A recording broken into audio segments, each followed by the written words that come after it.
Good evening. Thank you very much for joining us. It's Zvi Black, and it's my privilege to share with you some knowledge and experiences that I've been working on for the past 2 years. It's a safer I'm also trying to develop, and just been my project over here. The purpose of this is really two things: yearning and learning, or learning and yearning. We'll put learning first. Hopefully it will inspire people to learn more about Beis Hamikdash in general, in Yonei Kochim, Yonim Taharis, and that's very important. We need to round out our repertoire. We get to places in Shas when we just go nuts, just get through it. Everything should be familiar to us. We should be able to in all of the 6 Siddharim. Also, yearning. If we're not going to want the Beis Hamikdash, we're not going to daven for it. It ain't going to happen as fast as it will. So hopefully, this will inspire us all to say the Hiratzon a little bit more of Kavanah. Okay, let's talk a little bit about preface, historical context, and just basics. We're going to go through the basics because I think that you're beyond them. This presentation, which a version of this is on Torah Anytime, was made for just anybody, including people who know zero about Kachim and Taharis and things like difference between Kachim Kalim and Kachim Kadashim, etc. All right, so like this. Either Yivna Beis Bakar, it sounds like the Rebbeinu Shalom is going to be building the Beis Hamikdash. So what better contractor can you have but that? And what do we say in davening? What? Samachina b'sikuno? You mean the Rebbeinu Shalom is going to build something and afterwards it's going to need to be fixed?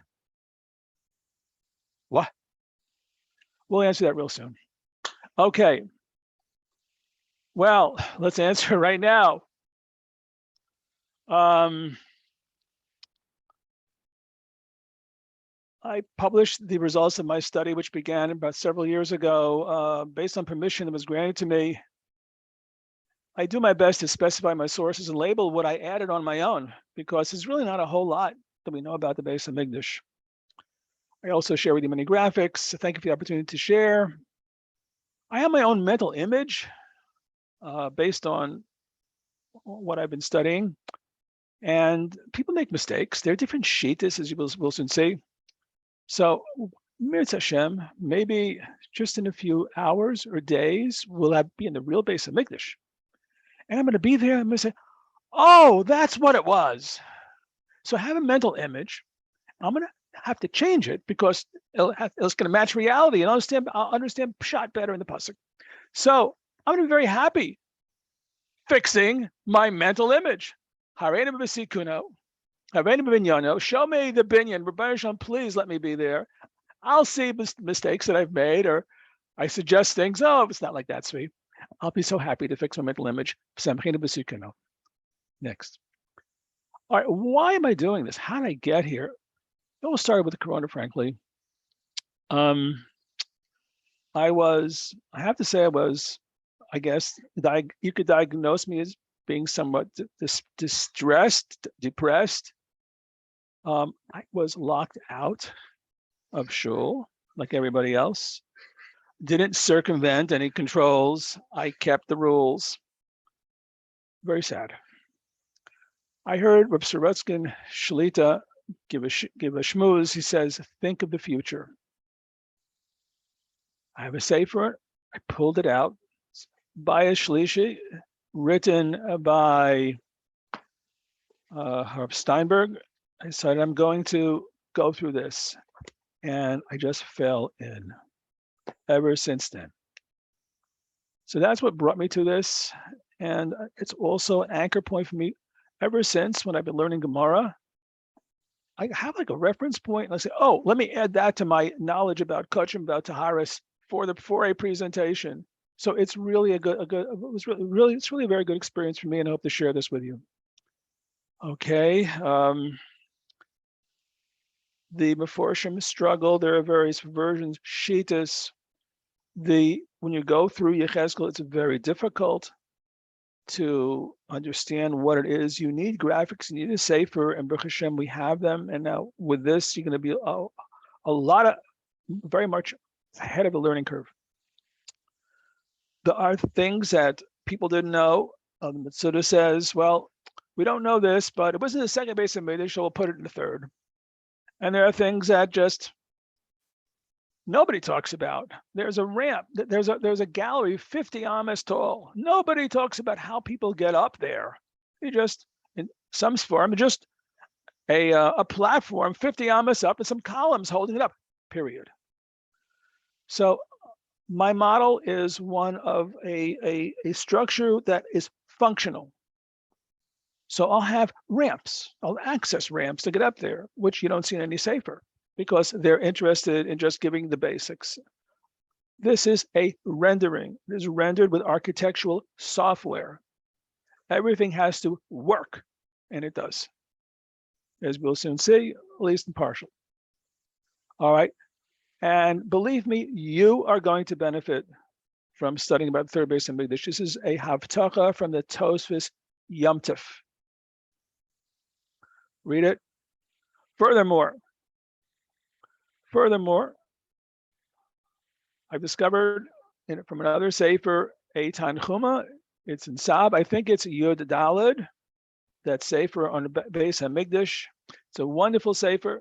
It's called Tavnis Habayis, and he starts off the sefer, the first thing, with his Tanchuma, and he talks about Yechezkel Hanavi. After the Rebbeinu Shalom giving him a tour of the third Beis Hamikdash, which we'll soon get into, he tells Yechezkel Hanavi, now go tell Klal Yisrael about this. I want them to know. And Yechezkel Hanavi says, what? I mean, we've just experienced the most horrible trauma you could imagine. We're still trying to get over it. And I'm going to tell them about the third Beis Hamikdash, Yechezkel. How do I do that? The Rebbeinu Shalom says, wait a minute. Just because I destroyed my Beis Hamikdash, the Yidden shouldn't begin building it? You tell them, you study the Torah, I consider it as if you are building it. So right now, okay, me in Lakewood, New Jersey, you in Kew Gardens, wherever you are, you'll be building Ma'alil Avakosov, Kilu Bona by Beis Hamikdash Ashlishi. So wow, how's that for a scar, for some energy for tonight? All right, here are some sources, and I have a suggested learning path over here. I have my pilot's forum in case I have to look at something real fast. Let me move on over here. Baruch Hashem, I have a letter of bracha from a Feldman Shlita, plus also from the Rosh Kollel. I have a Mincha Zev in Eretz Yisrael, and I showed him a sefer that needed to be completed, so he's wishing me bracha for success. So he's my mentor. Historical context of the Sefer Yechezkel. There's my timeline. By the way, if you want a copy, I have tons of them. I don't sell them anymore.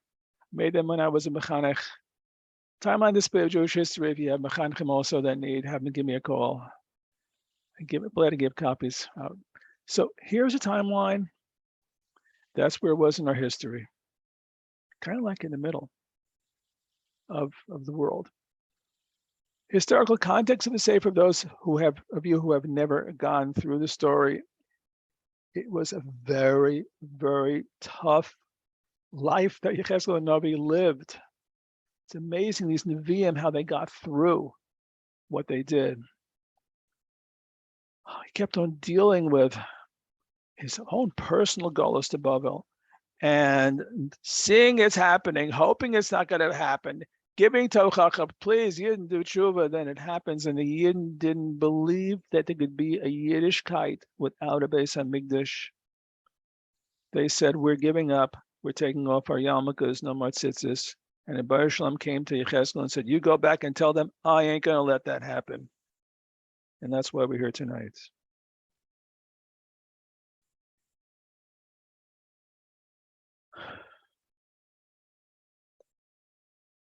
In the end, with all the trauma in the Sefer Yechezkel, how it begins with words of wrath, and then living through the anguish, Baruch Shalom takes him shows them first Gog and Magog, and then we have this remarkable tour.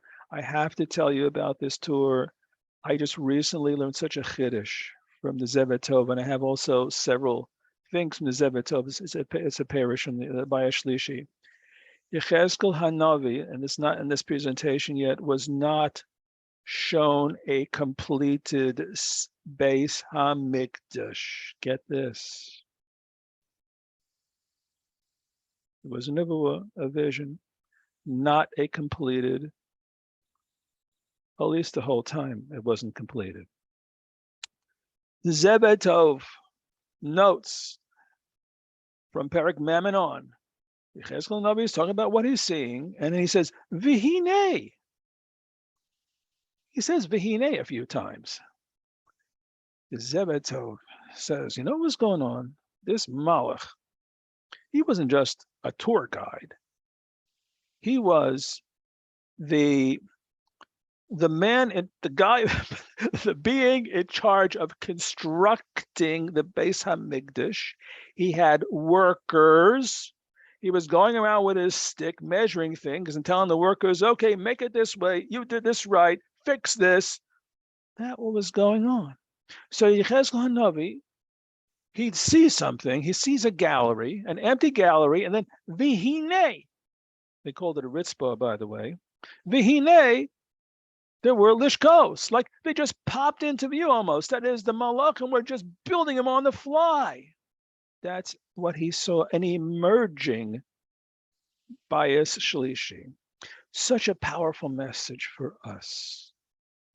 Because the Bais Shlishi, if you take it back in abstract,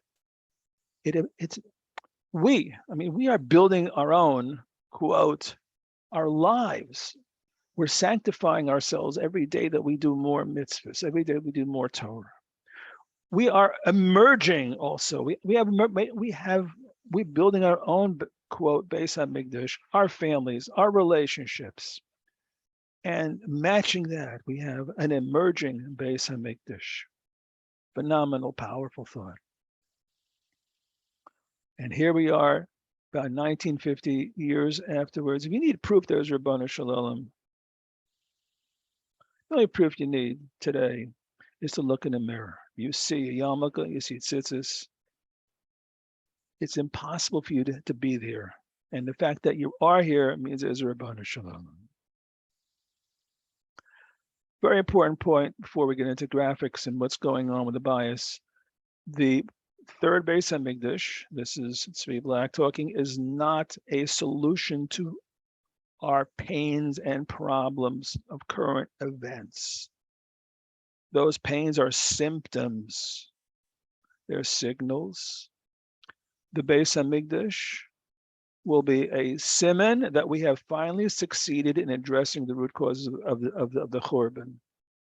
It's where we simply belong.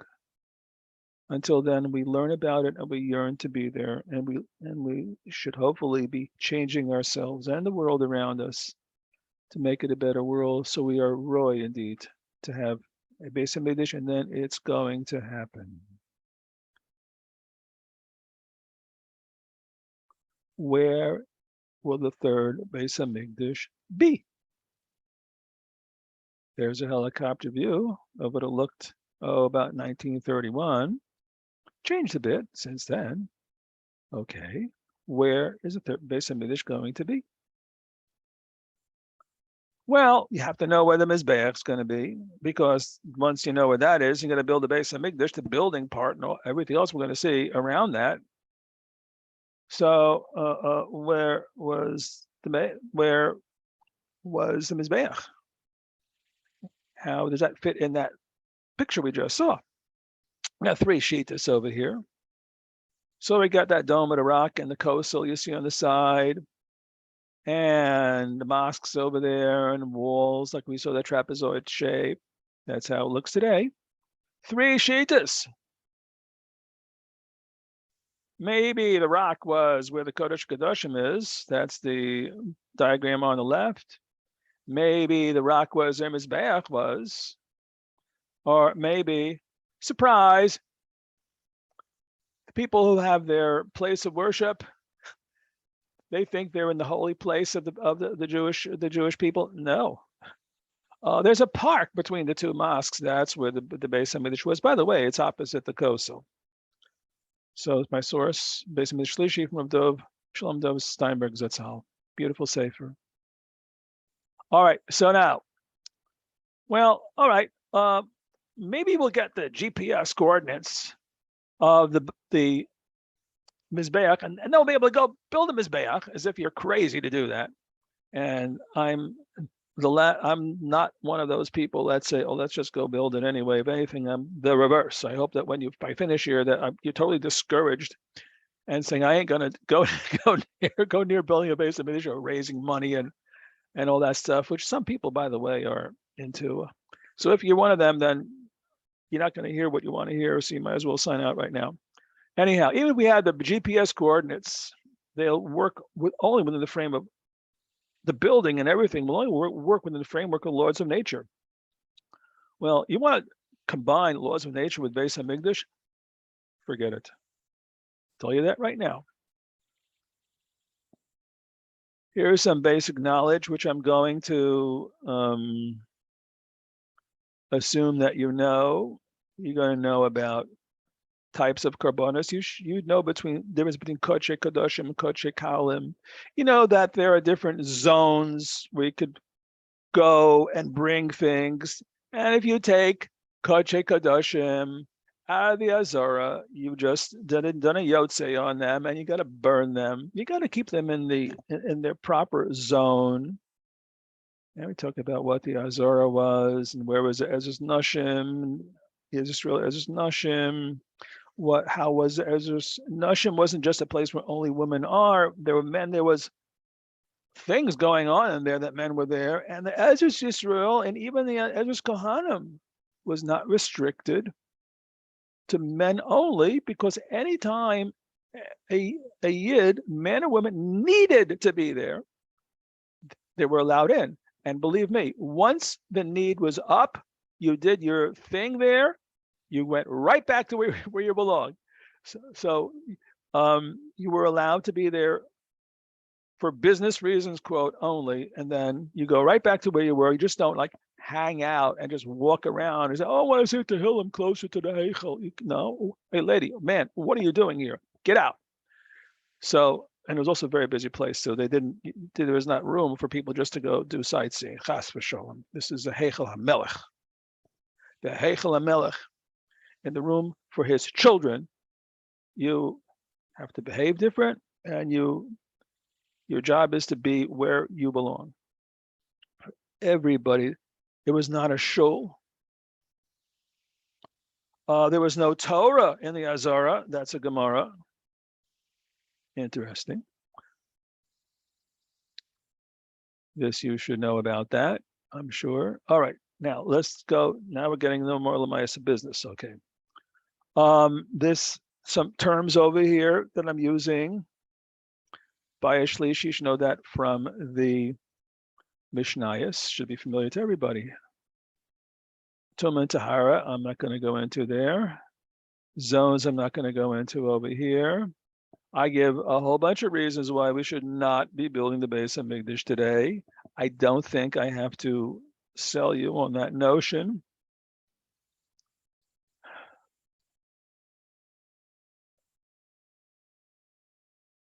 Who will build Beis Hamikdash?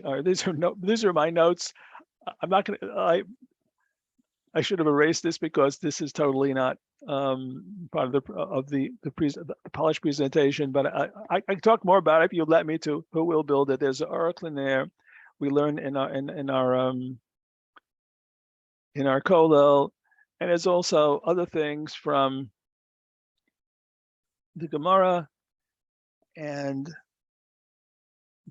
Baz Yashir and Mikdash Hashem Kananu Yadecha. I have what to say on that. Who will build it? And they're very shittas. It's going to happen, and it will be an act of God. It's not something you just go ahead and do. Can't do it today. Can't do it. All right. Mr. Menchie, I made him so that I could put in places and just give you an idea of how tall things are with respect to a person. He's kind of a tall person also, but even so, Beis Hamikdash is a lot more. Beis Hamikdash is a lot more massive than he is. All right.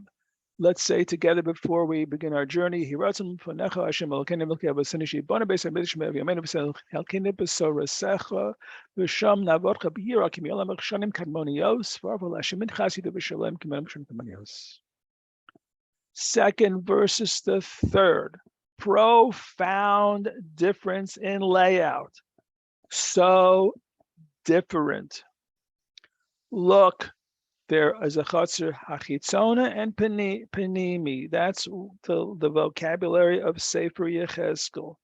Where is the Ezra's Nashim? Don't seem to see one. I mean, I see the Heichel over here, and that seems to be in the Chachitzona, and the women are not going to be in the Heichel, and this, what, Mizbeach. So, okay, there is Kohanim going to be there. Huh. By the way, a good exercise for everybody to show you how huge the Beis Hamikdash is going to be is you see the measurements. So I hope people walk to shul.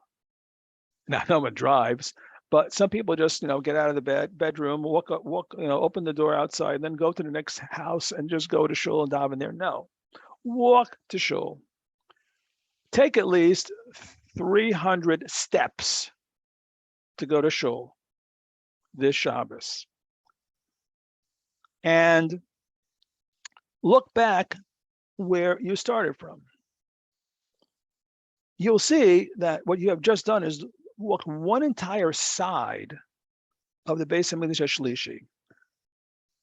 Look how far away, quote, you are from where you started from. You're not very far away. 300 steps is not very far.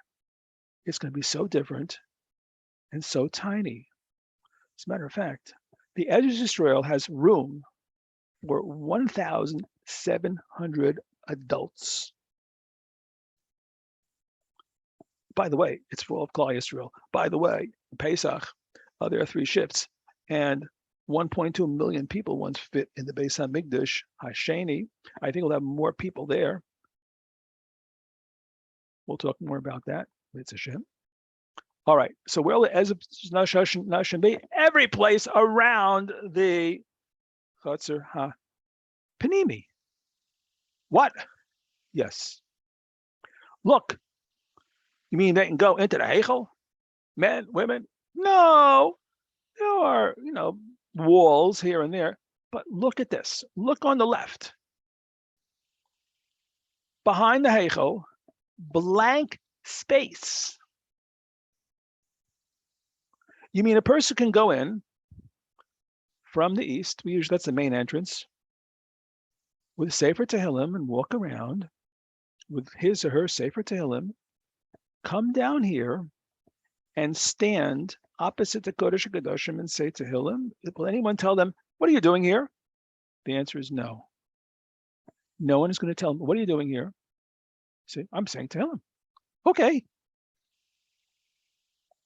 That's how it's going to be. Unprecedented access. He's so close to Kodesh HaKadoshim.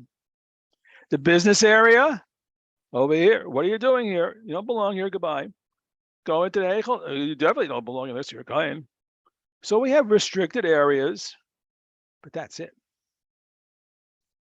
There you go. Those are some kind of restricted over here. There's a dining room I'm going around. Notice my cursor. Oh, excuse me. Restricted, restricted, restricted, restricted. And everybody else can go l'chaora any place. That's how it appears to me right now. Very interesting. Very different life. Quick question. Yes, sir. Everybody would want to be very close to the Heichal, so there'll be probably a lot of pushing and squeezing to get into the back over there. How do they control that? Well, I'm going to show you towards the end, if you let me get there, depending upon how late much you want me to stay. I have actually suggest part of the architecture. You're going to see diagrams of way and a place, how that's going to work. And by the way, pushing, you're talking about lack of space, not fitting. those words don't belong in the vocabulary in the Beis Hamikdash. There's no such thing as I can't get in, it's too crowded. It don't work because we're not dealing with Derech HaTeva. We'll soon talk about it if you let me. Okay, let's go. How can these places, how can the dining rooms, what was my question over here? Kodesh Kodashim can be taken out of the Azara and become invalidated. How, given the Kodesh Kodashim were brought into kitchens, dining rooms, and Heichel building, how can these structures be located in the Ezras Nashim area, which is outside the Azara? So clearly the Meforshim say, I remember Sudis else, that when they were Makadish the areas, you know, they made a parade and all that with the Sahana, with the Melech, it's not going to simply be, they're going to Makadish the areas that need to have the Kedusha that they need. If they need to bring Kodesh Kodashim other places, they will Makadish it, and we will see later on, yes, we'll have an example, an amazing thing they're going to be doing, and which seems to be in the Ezras Nashim. It's amazing. It's Mefurish in Yechezkel, Mefurish Psukim, and it's all because they will be Makadish those areas where we need to be Makadish. Period. Why didn't the builders of the second make it like Yechezkel described? Answer, because they knew that the second was not going to last, and Yechezkel Navi's bias will be forever. A terraced landscape. We'll start with elevations. This was a very big challenge to me because the Meforshim in one place, all this form, they're all in 2D. I'm doing architecture, I'm in 3D. I start to ask questions, okay, how high should this be? I have to put that in the computer. So I was struggling that for such a long time. So there's terrace landscape. This is like the bulldozer view, let's call it that. Okay, and they also built the Otem, which you see in the upper left, which was a solid stone foundation. And maybe some of the buildings, dining rooms will also may have a stone foundation. That's how it looks as before you do any building, you just level the ground out, okay, so to speak. Now we have some elevation keys over here. Let's go into elevation over here. Here's some puzzles. This first floored me, and the next one floored me even more. Okay, you see that graphic over there? That's the entrance, the eastern entrance to the Azara. 12 steps, and you're in the Ezras Nashim. That's if you go by the east. Well, if you go from the south, then only 7 steps. P.S. The steps are the same height, half amma. How does it work out? You mean if you go in from the east, you're floating in air compared to somebody that's coming in from the south? How is it going to work? Anybody give a guess how it's going to work? Quickly, put on your mics. We got to move. Answer, very simple. It's a klutz kasha, kind of. It's on a mountain. In the east is lower than the west. So the additional 5 steps that you had to climb up from the east, you climb up the elevation by simply walking to the southern entrance. And that's what we see over here. All right. So I have a learning opportunity. There are mikvahs outside I put. This is all conjecture. I add things just for learning opportunities. It's not in Yechezkel. Although stav lifnim mistav is in the Gemara, I'm assuming they'll be also in the third Beis Hamikdash, I guess. What are they using mikvahs for? Answer, before you eat kodshim, you don't wash your hands. You tovel your hands. So I put stav lifnim mistav. I put some benches, stone benches, and some mikvahs, so people can sit down and eat their kodshim kalim. Kodshim, why not kodshim kodashim? Don't take it out here, then you're going to be in trouble. And just some way to enhance our imagination. All right, here's a great puzzle for you now. You're in Ezras Nashim. You got through, and now you're going to go up. You want to go to Ezras Kohanim. Let's say you're a Kohen.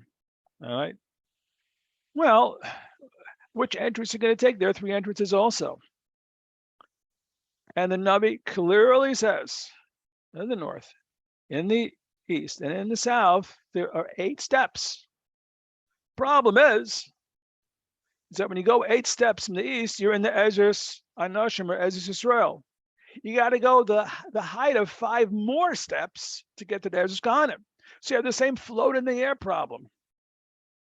If you come in from the east, you should be 2.5 amas higher up in the air than you are than if you come in from the north and south. Now that is not a klotz kasha. For this, you have to invent something. Remember, the Navi says 8 steps. Anybody want to guess an answer? 5 seconds. This is something I have not seen in any sefer. I have to fill in the blanks. So this is Tzvi Black's suggested solution. Nobody floats in the air. Rather, you have to add another kind of like a level, a ramp up. So when you come from the south and you're in the Nashim, you kind of walk up the height of 3 steps and you're at a higher level. And those 8 steps are just where it says they are. Whereas if you come in from the east, you take those 8 steps and as in Ezras Israel, and then you take the 5 steps going up. The Duchen is over here. You're going up on the side maybe, and then you Ezras Kahanim. So you have the 8 and 5, or the 5 and the 8. You get to the same level. This is something that, again, I have to add myself. Mashiach comes, build the Beis Hamikdash. We'll see exactly how it works out. I don't know how else it's going to work out, but we'll see. All right, so here's some elevation summary. Work that all out. Okay, and here we go with Derech HaTeva going out the window.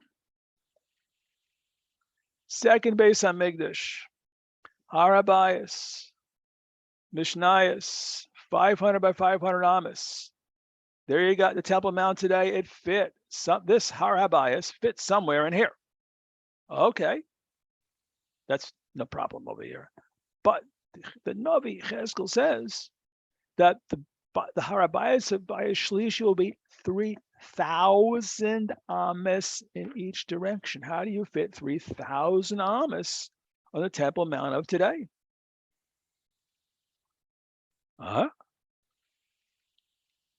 Look at the science books. It ain't going to help you. Hashem is just going to make it fit. Don't worry. Teva, out the window. And I have a whole section just on that. Aerial view. A learning opportunity. There's a Beis HaKnesses I put there because I wanted to teach. I wanted to let you know, number one, that Beis Hamikdash is not a shul. Number two is that the Gemara talks about there being a Beis HaKnesses out of the Azara. So maybe there was one there, maybe there was not one there. We'll have to wait and see. But I just give an opportunity to teach you something else. And this stream, this very special stream, if we get to the end, we may, as long as I see people here, I'll keep on talking. It's a Haftorah, a very special stream we get to about at the very end. A view from the east. This is the eastern wall. It's lower for Paraduma. Can you see Mr. Menchie, anybody? Let me show you Mr. Menchie. There he is. Wow. 50 amas, the doorway, but the whole thing is 60 amas tall. This is Beis Hamikdash scale. All right. Now we've walked the length over 1,000 amas, and we've gotten to the eastern entrance into the Beis Hamikdash complex, the building itself. Standing on the Bais, walk up those steps, and you're in the Chotzer Hachitzona, or we'll call it the Ezras Nashim. The Beis Hamikdash complex. To our left was what we just saw. We saw like a doorway over here. This is blown up. And this is what you see on the other side from a helicopter. Let's see what these buildings and what this is all about over here. Here's detail. We'll see how much time we have to get through some of these. Hopefully we'll get to the paired entranceways. Here's your Ezra's Kohanim. I'm sure you know what this is. I'm sure you know what this building is. Yes, it's a Heichel. Yes, it's Beis HaChalifos. Dining rooms and dressing rooms also here on the top. These bottom ones, look how they're in the corner. Interesting where they are. Here's our levels. Notice that they're colored differently. The tiles are colored differently. This is a suggestion. You'll see why. Here are some kitchens for the Kohanim to cook koche kalim, which is an eyebrow lifter right away. Galleries, 50 amas tall galleries. Here's this platform. Look, a platform to the west. Someone asked, what about where am I going to daven? This is conjecture. This is Tzvi Black. I'll show you a picture of how that could work. If they take suggestions to the building, I could give a suggestion to the building committee to do this, but I don't think they're going to take my suggestions. The building committee, I don't think I'm too big to. I don't think I'm big enough for them to hear my suggestions of what they can do with that real estate in the back. But this is just my idea. Whether it's there or not, there's something else over there. I'm okay with it. I just want to be in the Beis Hamikdash already. Let's go back to. All right. 4 open air courtyards. You see that there's matching second to third. While the Kohanim need special kitchens for koche kalim, I tell you, there were nights I just went to sleep with that question on my head, and then one day I realized it was a klotz kasha. Because they're working all day, they're getting matnas kahuna. They have a distance from the Beis Hamikdash to their home. Where they're gonna. By the time to go home to in Yerushalayim to cook and eat it, it's gonna be full of maggots. It's gonna spoil. So you want to cook it immediately. So perhaps that's why the Kohanim were given these special kitchens over here. Azara in detail. If I had time, I'd go through this with you, but you know the clock is ticking, and there's so much. It's page 59. I think I have. I mean, the presentation itself is about almost 200 slides. And are people still there? Is any people? I lost my list of people who are. Are you? Is anyone? There are people here. You actually have more people than when we began. That's cool. Okay, how many people we got now? Welcome aboard. Okay, let's move on. All right, now the yesod of the Mizbeach. Some diagrams show a partial yesod, just like the second Beis Hamikdash. And you know the Gemara that the Mizbeach was supposed to be exclusively in Sheva Ben Yamin, Chofef Alav Kol Hayam Ben Kasef of Shachain. Okay, that's version 1. But look at version 2. All around.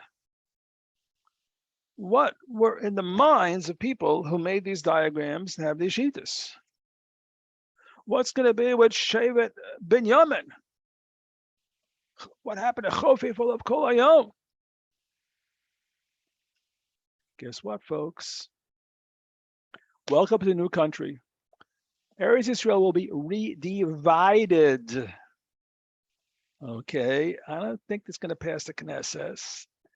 It's been passed already by the Beis Din HaGadol upstairs thousands of years ago. This is it. Every shevet a different strip of land. That's how it's going to be. Just open up Sefer Yechezkel. It says it there. Look in the middle. There's going to be a special area where the Beis Hamikdash is going to be. Look at that.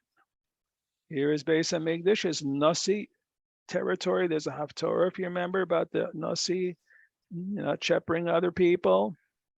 Look at Bais, how big it is, how little it is. Look at that.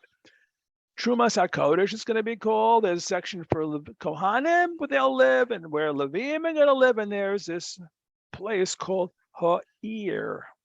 What is Ha'ir? No place. Sefer Yechezkel, Mammon on, is the word Yerushalayim used at all. Where is Yerushalayim? Yerushalayim is the city, but look, it's not connected at all with Har Habayis. This is going to be such a unique and different experience. We're going to have a lot of shilas. Now, look at that strip of land. You do some math. Well, first of all, like I have all these questions. I don't have answers for them. I'm going to do Lena. Where are we going to do Lena? I'm going to do where? In the base of in the Har Bayis? I'm going to go to the city. We're going to take your Kachim column. You're taking out of the Har Bayis and going someplace, and eventually go to Yerushalayim where you can take them. So what about the area in between? They're going to be Mekadesh, I guess. I don't know, but we'll figure it out. They'll tell us what to do at the right time. Anyhow, flight distance from Damascus to Eilat is 269 miles. Guess what, folks? Given the size of each band of land, you're looking at 658 miles. Ain't going to fit. It will.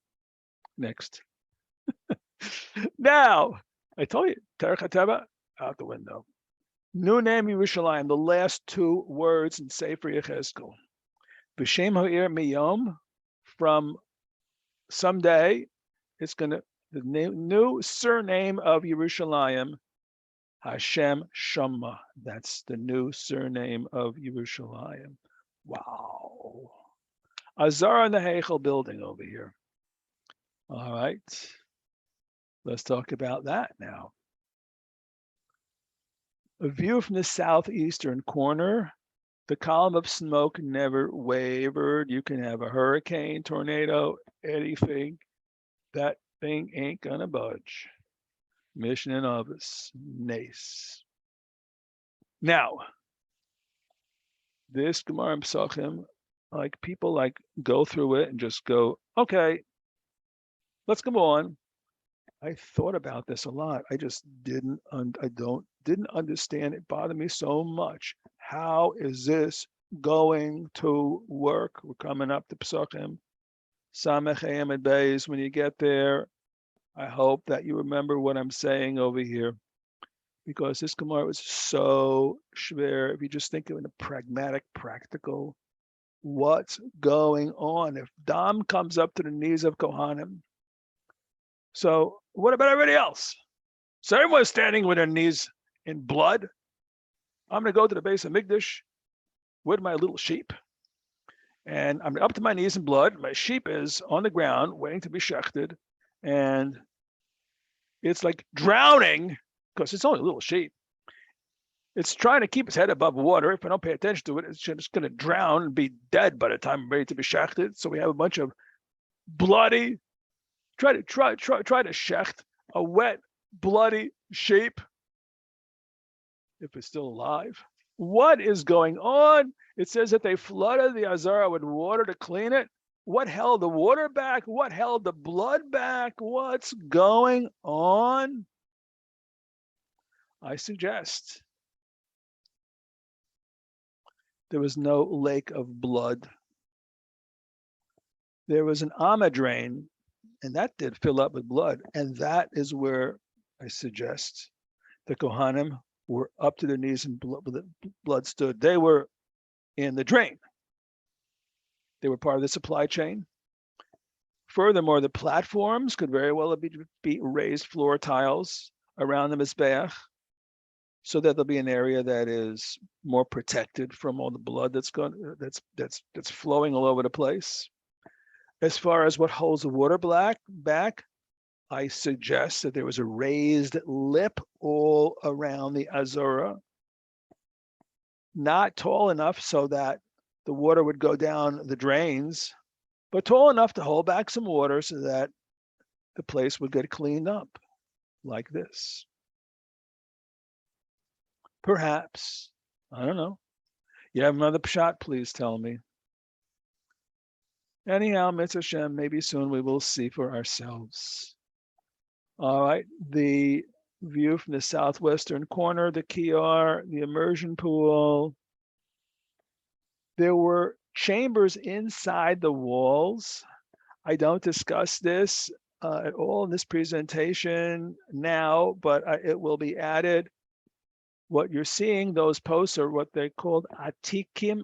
This is an atik. These are wall supports.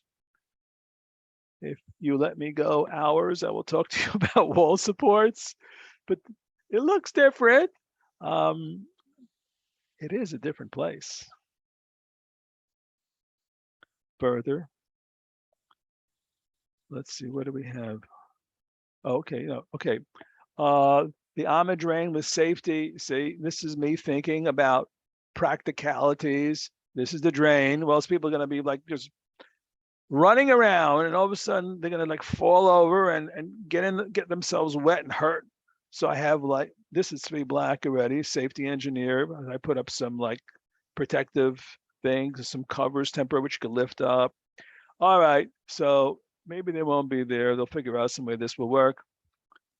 So these are just my suggestions. If they take them, fine. If not, I'm going to be very happy. Just get me there. Silver table has kalim. Marble table is for the chalavim. And what else do we have over here for the mizbeach? We're looking towards the east. Our back is towards the west.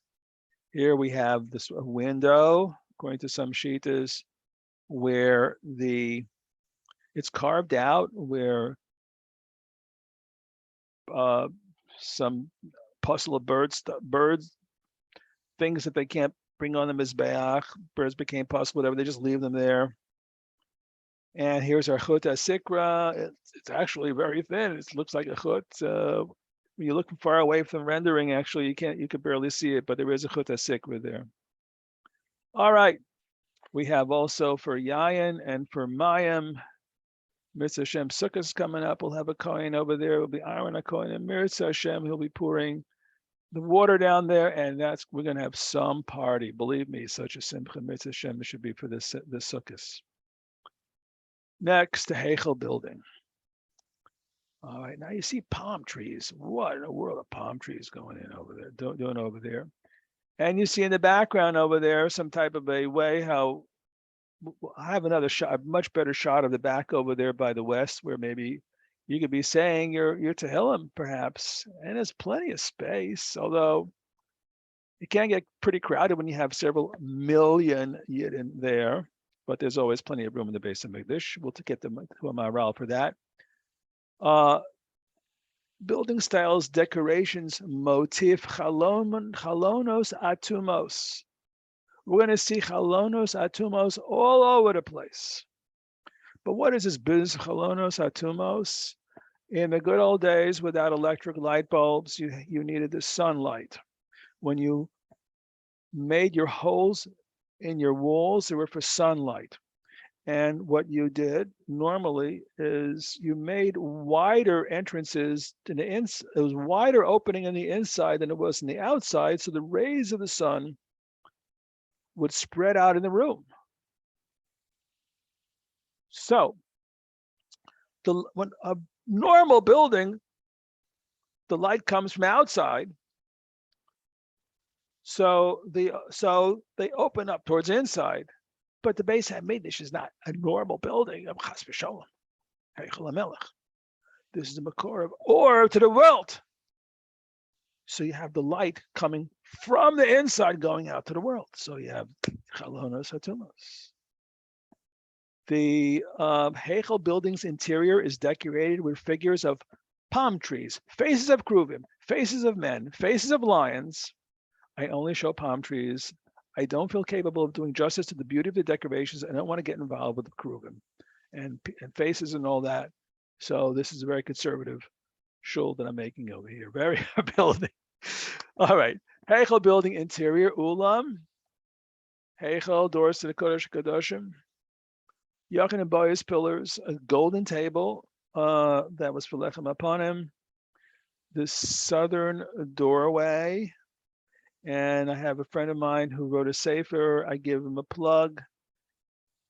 Go out and buy the sefer. It's called The Original Second Temple. It is phenomenal. It has a haskama and a recommendation from my Rosh Hashiva Shlita, Rav Aaron Feldman. It is awesome sefer on the Beis Hamikdash. Graphics are awesome. Everything about the sefer is awesome. And it also has a place on the internet, BeisHamikdashTopics.com. A great guy, a great resource for Beis Hamikdash. Okay, let's see what we got over here. The southern doorway is a door that no person opens. We have Pirkei de Rebbe Elazar. We have Pasuk. We have Pirkei de Rebbe Elazar.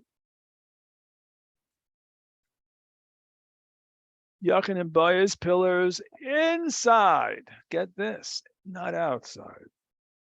First, Beis Hamikdash outside. Second, Beis Hamikdash, nothing. No Yachin and Bais pillars. Third, inside. I suggest a reason, perhaps. That's on the bottom. You can read it. By the way, this presentation is Torah on Torah Anytime, although not the versions of the buildings, and there are some parts that are yet to get on there. By the way, I love giving this presentation. If you would like this to be given to your school, I'd be glad to present it through the internet. If I'm close by, or you want to fly me out there, I'd be glad to do that. What else?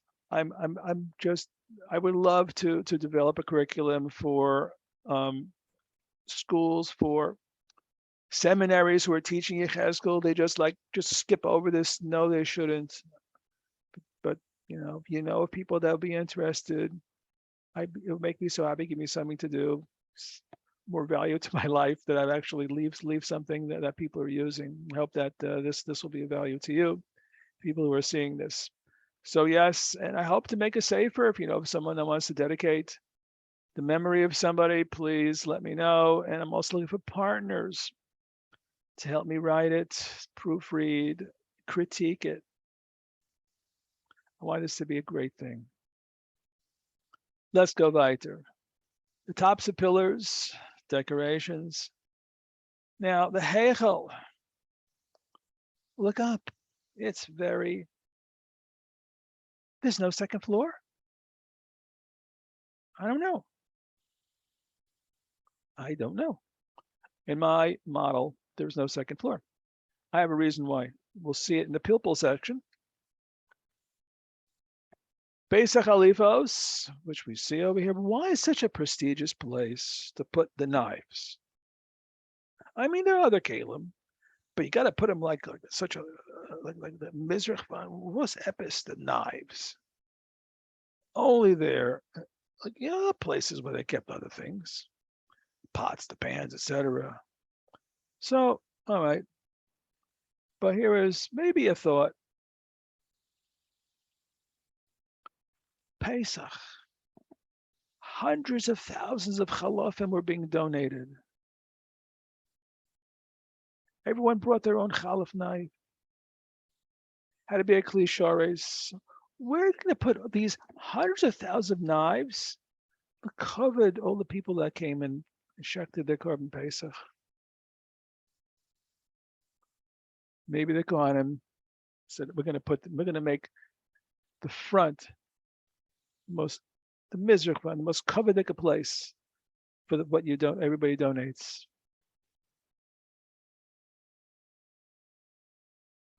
It's 9:30.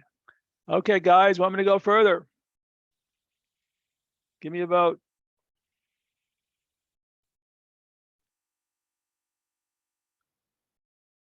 You got my vote. All right. So, I can't see who's on, so I'm just going to go for another half hour, and then I'll ask the same question. If I'm talking to nobody, then I'm talking to nobody for a half hour. If you're still there, you want to go further, of course, I have more stuff to say to amaze you. All right, puzzling tables. What are these tables doing outside of the Azara? Yechezkel says you're going to shecht the Olachatis and Ashim by these tables. What's going on? So the Meforshim say, well, they're going to have to just be Makadish the area. All right. How much of the area will be Kaddish? And you got to really know. Once you Makadish a place for at the level of sanctity of the Ezra's Kohanim or Azara, if you go there by mistake, you're Tomei, you got to bring a Chaddis. So you got to know where can you go and where can't you go. That's fair. So how much of this area is just a circled area, or maybe a little bit more? Nobody talks about that. At least I haven't find anybody yet that talked about it. All right. I want you to see this graceful and symmetric architecture of the Beis Hamikdash. It's phenomenal. It's so beautiful. Here is that place where we first started to go into the Beis Hamikdash from the Har Bais into the Ezra's Nashim. Now, I'm going to show you an eastern entrance, then a southern, then a northern. They're all the same. That's the beauty. All right. So I'm going to switch around sides. It's all interchangeable. That's at least at the high level. There are some minor differences, but you have to really be ma'ayan. I could show you where the minor differences of like a half an amma here, a shave up here, shave up there, very minor. Otherwise, the beauty itself, it's phenomenal. Okay. Let's go. Okay. So now look at this.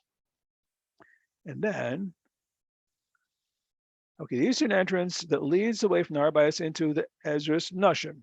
And I'm going to be underlining the Ezra's Nashim just like to make things standard and give you a reference point. On the next slide, we're going to show an entranceway from the Ezra's Nashim into the Azar.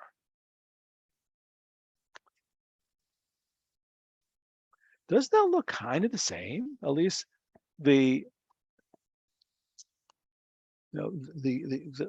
chambers to the right and to the left, and the stairs. But then it's kind of like different. You have this hallway, and you have these like palm tree decorations, timros. Those are mentioned in the Navi. This is not my decoration. I decided to beautify that. No, this is the Navi. So parenthetically, I asked the question: is a big white square right in the middle over here? Anybody guess? What is that big white square? Okay.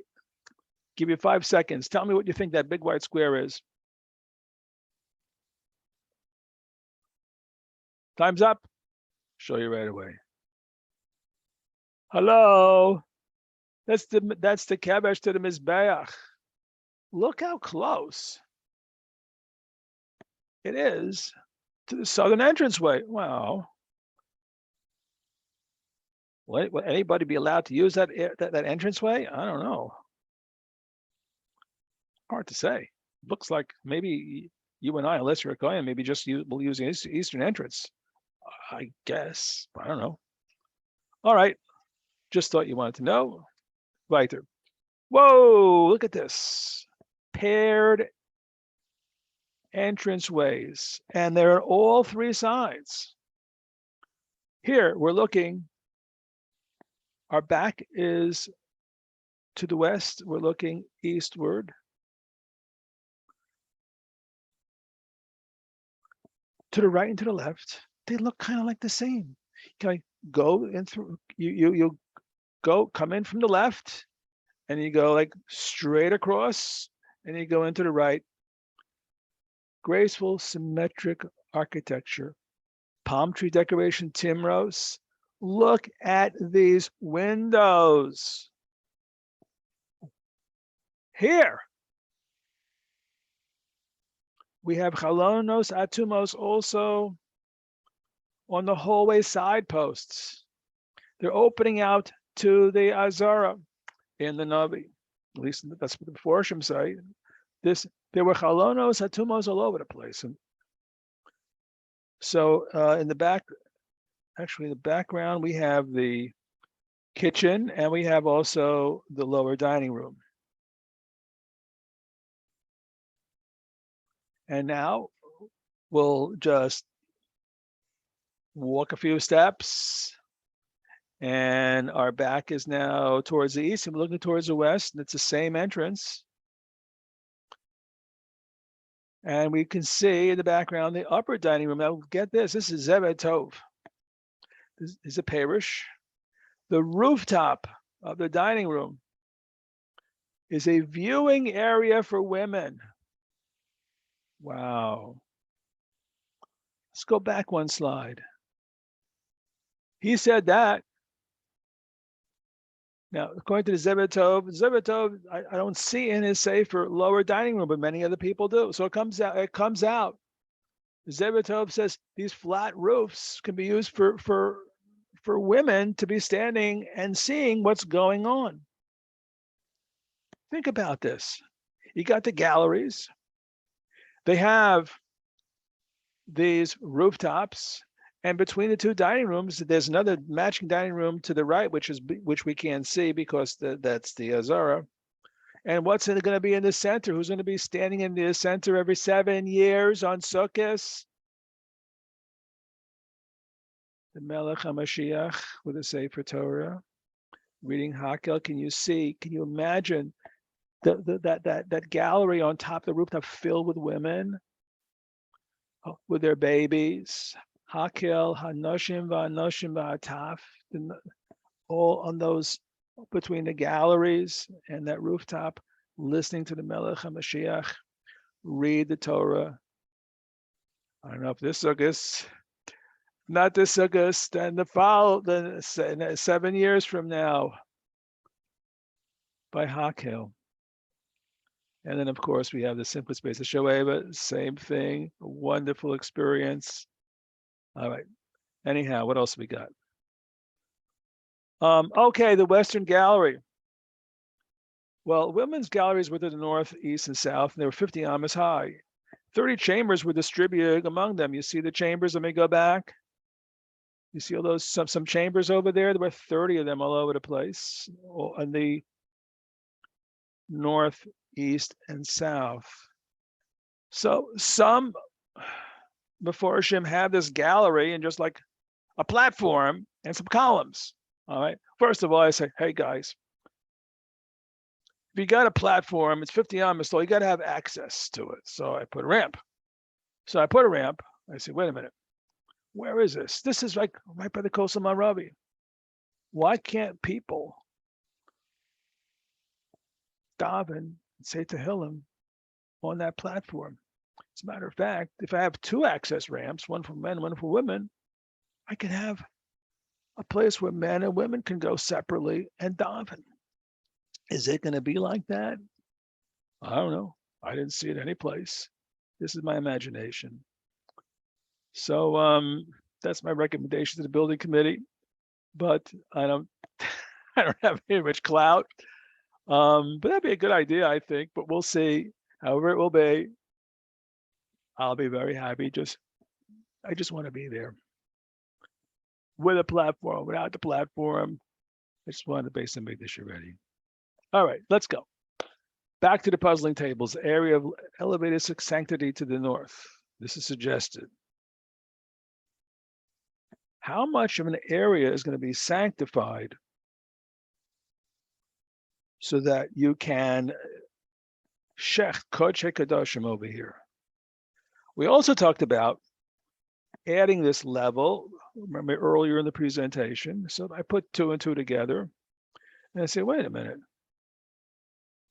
And look, like it's kind of like delineated, and you need to know exactly where you're standing to know, if you were tamei to bring a chatas or not. hey, I wonder if maybe they just did the whole thing. I have to make this bigger actually to encompass everything. Maybe the whole thing. I don't know. You're gonna have to make a parade though in order to be Mekadesh. So it'd be kind of easy to make a parade. You have to be Mekadesh the dining rooms because you bring Kodesh Kadosh and meat there. So you can make the parade. You're gonna just go like this and like that and like this and like this and like that and like that and like that and then across again. And you got your parade with a korban, not to Mekadesh the area. So it's an idea, but that's a total guess. And we'll see how it's going to be. Los Lovo. Also, another additional benefit is that a person is going to be should be standing by their korban. So men are going to bring korbanos, women are going to bring korbanos.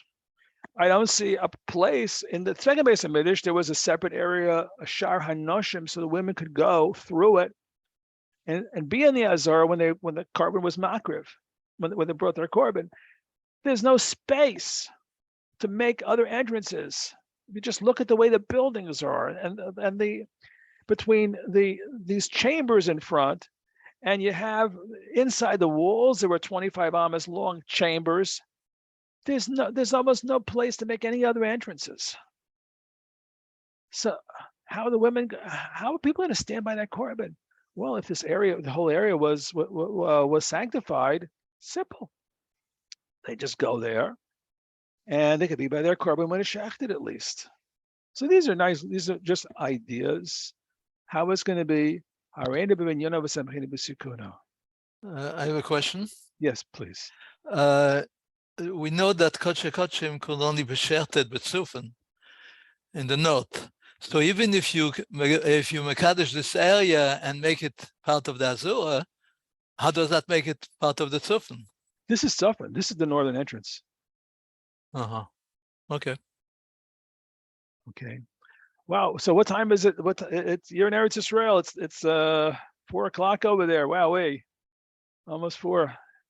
Shekayach. Okay, you should be zeicha to b'schus getting up early to listen to learn about the Bais. You should be zeicha to be there. Let me go weiter. Is this the same? All right. Now, another puzzle. How do you get? Very good. So let's say Tzvi Black is right. So, okay, so this is Kaddish over here. So you could shech the korban over here. You could stand by it over here, watch it, whatever. All right, very good. Now, be a Kohen. Going to take it and do things in the Mizbeach, and you're going to wash the meat, etc., blah, blah, blah, blah. Then you have your busser.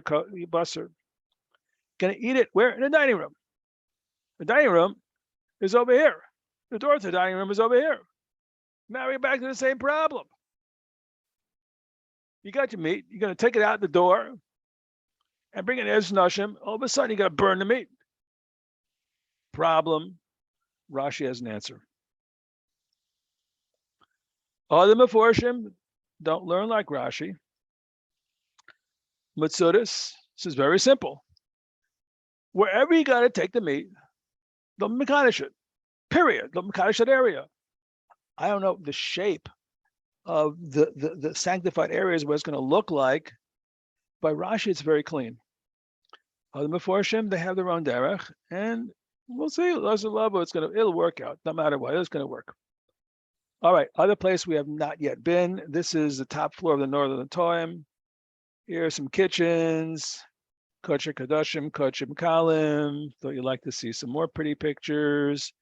Dining room.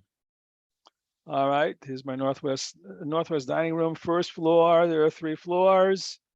Look at the shape of the building. The building is like a staircase. I don't have this developed yet in the presentation, but it's all in my head. From the Zebetov,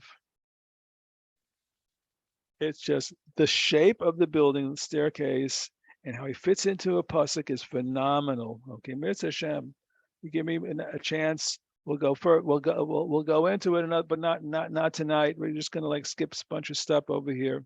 All right, so it's 9:48. I have the next section is called numbers and measurements. How many people we got on? Give me a number. You can see I can't. 6, including you. That's cool. Okay, so we'll get through this real fast, and I'll keep on asking. And then when I see when I hear no answer, then I'll stop talking. How's that? Fair? All right. So we'll just Rabbi Gosman will give me another time. Maybe we can do over a few days. It'll be a lot slower and get more people. However, whatever. All right. Number 11. This bothered me a lot. All over the place in the Bais Sheni. Now we have 11s in Bais Shlishi, but what's going on with this number 11? All right. Now this is conjecture. This is, I propose what I'm going to say over here, but hopefully this will encourage people to think about this. Maybe come up with different answers. Let me know. All right, now here are some facts. 11, 11, 11, 11, 11, 11. Look at this. Other things. Magefa, counting Jews, equal weight, fine powder.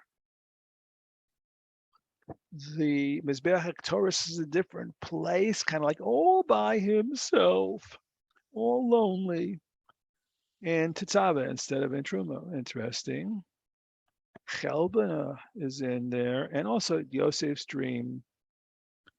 Now, why was the second Beis Hamikdash destroyed? We know people focus on themselves too much, getting what they want, instead of being focused on their mission in life and what Hashem wants. General lack of achdus. Ever meet a person like that? Kind of, yeah, they're all over the place. All right, anyhow, this is a model of consciousness, 3 dimensions. I talk about this. It makes sense to me. We have the me dimension, the we, and the he dimension. The he, of course, to us is Hashem. Growing up like a yid is all about managing these 3 aspects, parts of our awareness, and also managing priorities, kind of like a pizza pie chart. On the left, let's look at the bottom of the chart. This is we come out of mommy's stomach. And maybe we've been around for a few hours or days. The me part is 98%, maybe even more. As we start growing, though, we start to discover other people. The we starts to growing. You see how the pizza pies, the slices start to grow as we get older, and finally towards the end, where maybe the person's on his last breath or something, or in a nursing home, seeing the end. A lot older than me, I hope.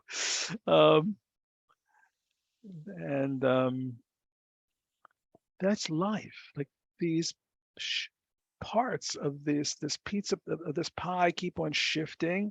This is someone that's growing and developing. That's how it should be, instead of everything just oriented and hijacked by the me, which is what we see outside in the world, unfortunately.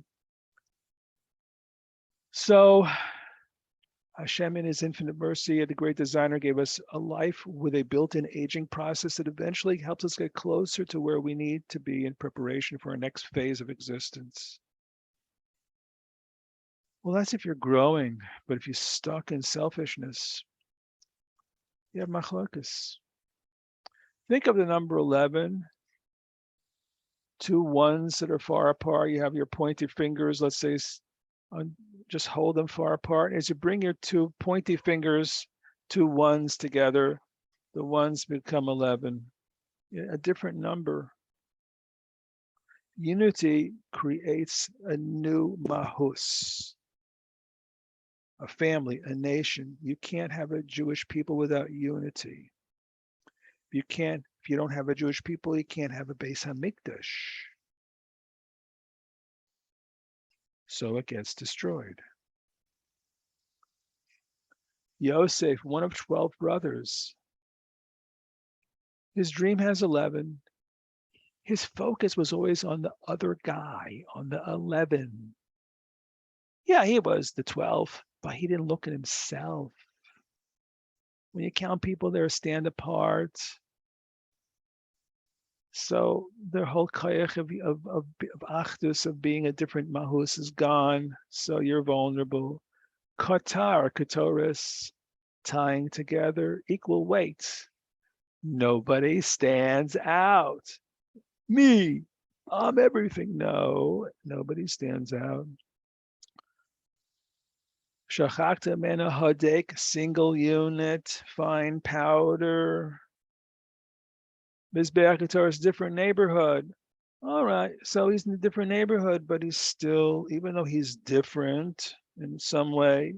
Well, he went to that yeshiva. We go to this yeshiva. I wear a strimal. He wears a spudik. That guy wears a yarmulke. Hello. So there are differences, but there are differences that should make a difference and differences that shouldn't make a difference. The chelbana smells.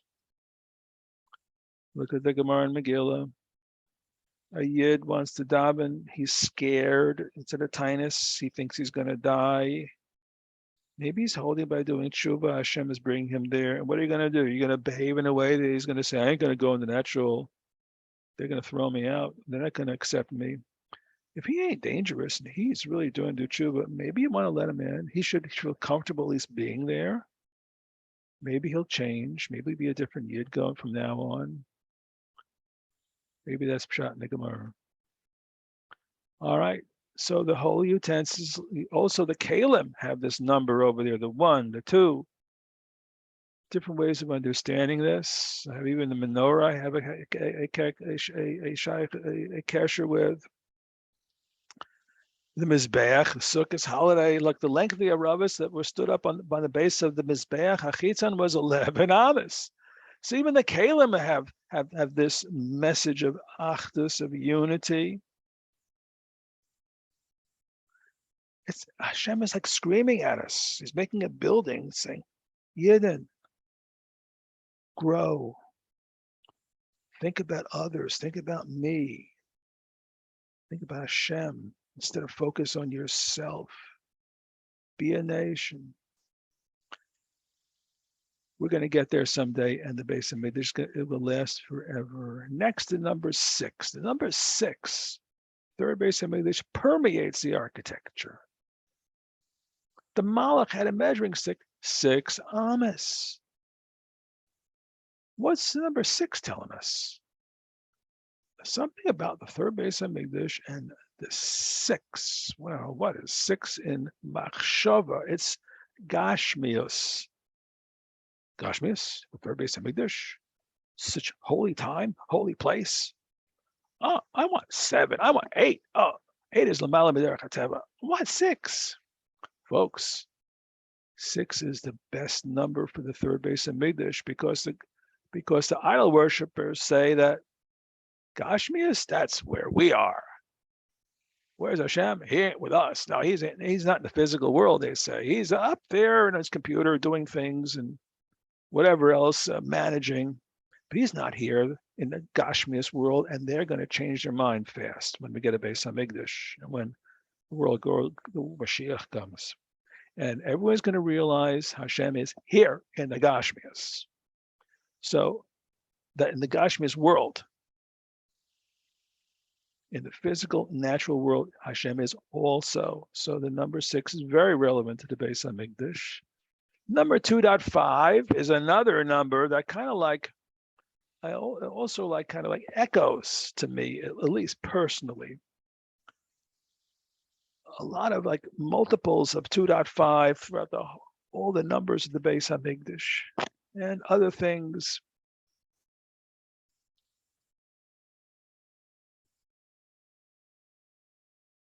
So what is 2.5? Maybe, all right, so we have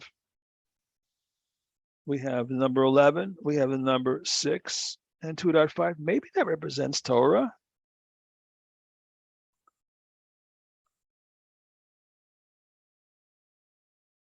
Aaron, we have the Aaron is 2.5. It was not, and could be. Well, it'll be interesting though if it was, because then you have Yisrael, Araisa Kuchabrichu Chadhu, So you have three very interesting types of numbers that all are behind this chant that we're going to be saying soon when and Simchas Torah. Out of the ordinaries. Okay, this is a phenomenal section. We still have people. Nobody left. There's nobody left. No, nobody left the Nobody Zoom. left. Okay, we're moving on. Out of the ordinaries. Now, here is where I run into a wall with some people. And maybe I'll run into a wall with some of you too. We'll see over here. We have something called guzmatology. That there is this thing about this Gemara, and people say, Tzvi, you're just into imagination. It's guzma.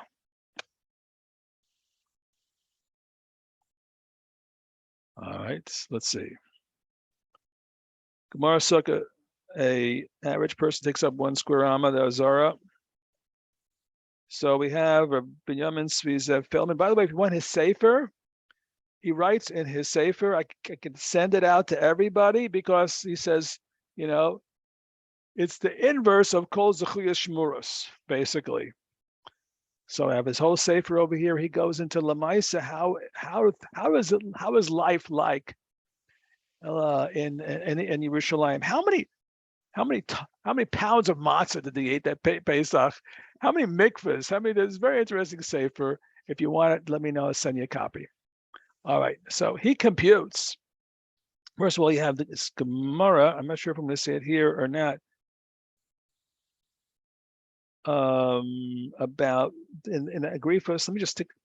Agrifos HaMelech told us to count how many Korban Pesachs there were. So now we're going to build up to see how it looked like, given the number of Korban Pesachs that the Gemara says the Kohanim told the Melech. So you just look at the real estate, square footage, square amage in the Mishnah, how much space there is. Using floor space statistics from the Mishnah,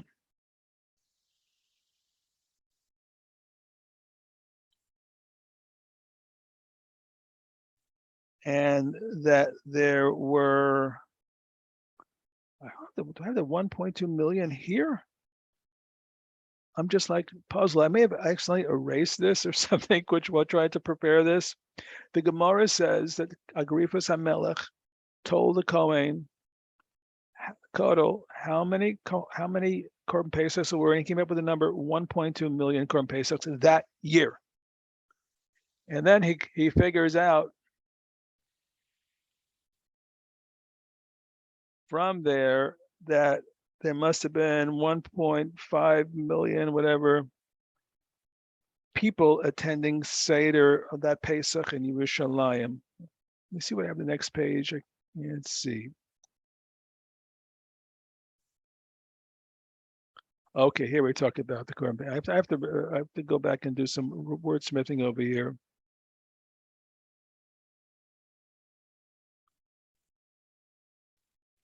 So how do people fit?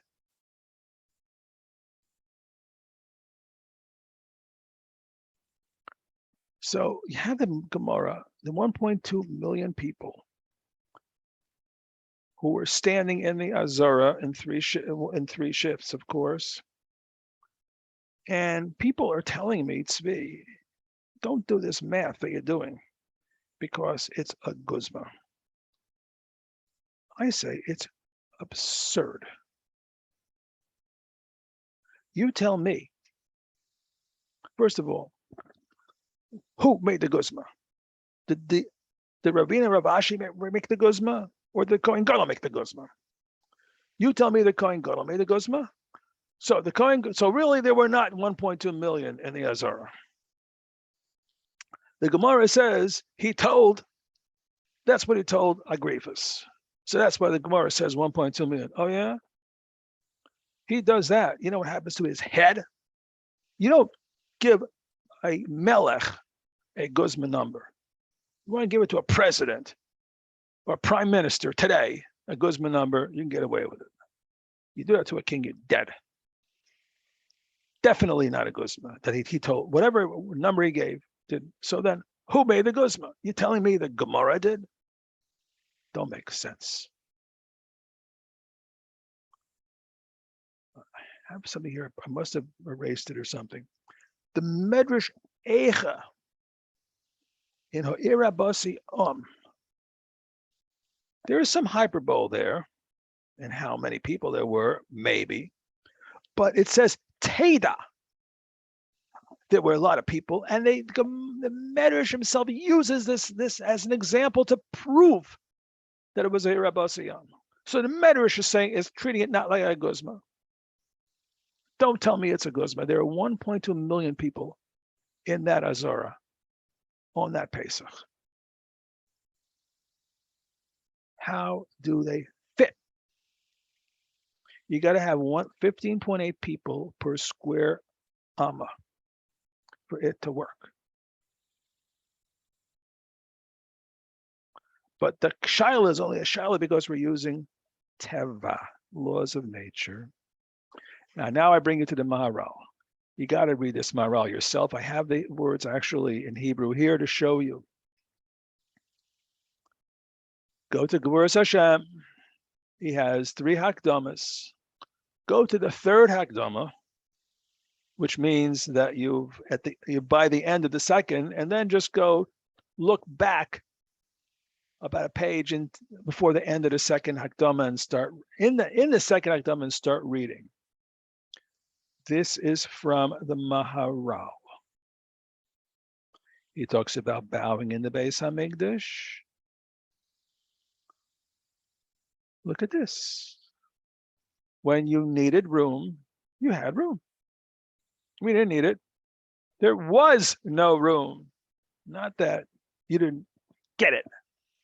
It wasn't there. Look at that. Makas dam. Everybody saw liquid. The Egyptians and fish saw and drank blood. Yidden saw and drank water. They were there in the same world looking at each other. They had different experiences at the same time. They were interrelated, different personal experiences, different realities presented themselves to different people. Makas Choshech, Maharal, they weren't blind. The Egyptians' eyeballs worked perfectly. Eretz Yisrael, it was always big enough to fit the Yidden who were inside it. And when they weren't there anymore, it wasn't. This appears to describe a type of divinely managed experience, personalized and parallel realities. It's a new level of hashgacha pratis. It's not that like Hashem just coordinates, that just when you need a parking space and it's you or somebody else, so Hashem says, I want you to get it. So he makes the other guy get a cell phone call, he pulls over and you get the spot. No. It could work that way. It could work a different way. You see a spot, you park your car there. The other guy sees a spot, the same spot, he parks his car there in the same spot. But you and him were not there at the same time. So you go to your car, you go to that spot, and you see only your car there, and you just drive away. He leaves the shopping, he leaves the store, he goes to the same spot, he sees his car there, not smashed up, hopefully, and he drives away. Hello. That's what it looks like to me. That's how I understand the Maharal. See it for yourself. Tell me if there's any other way to learn the Maharal. Teva are factors for Hashem, not constraints. That's all. It's a factor. He decides, so what? Then it's not relevant. These are the words of Maharal.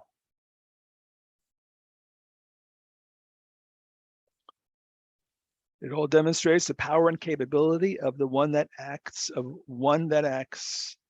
He needs to create miracles for only those who need them, and does only that. And he can let whoever does not lead miracles remain with his natural experiences. Wow.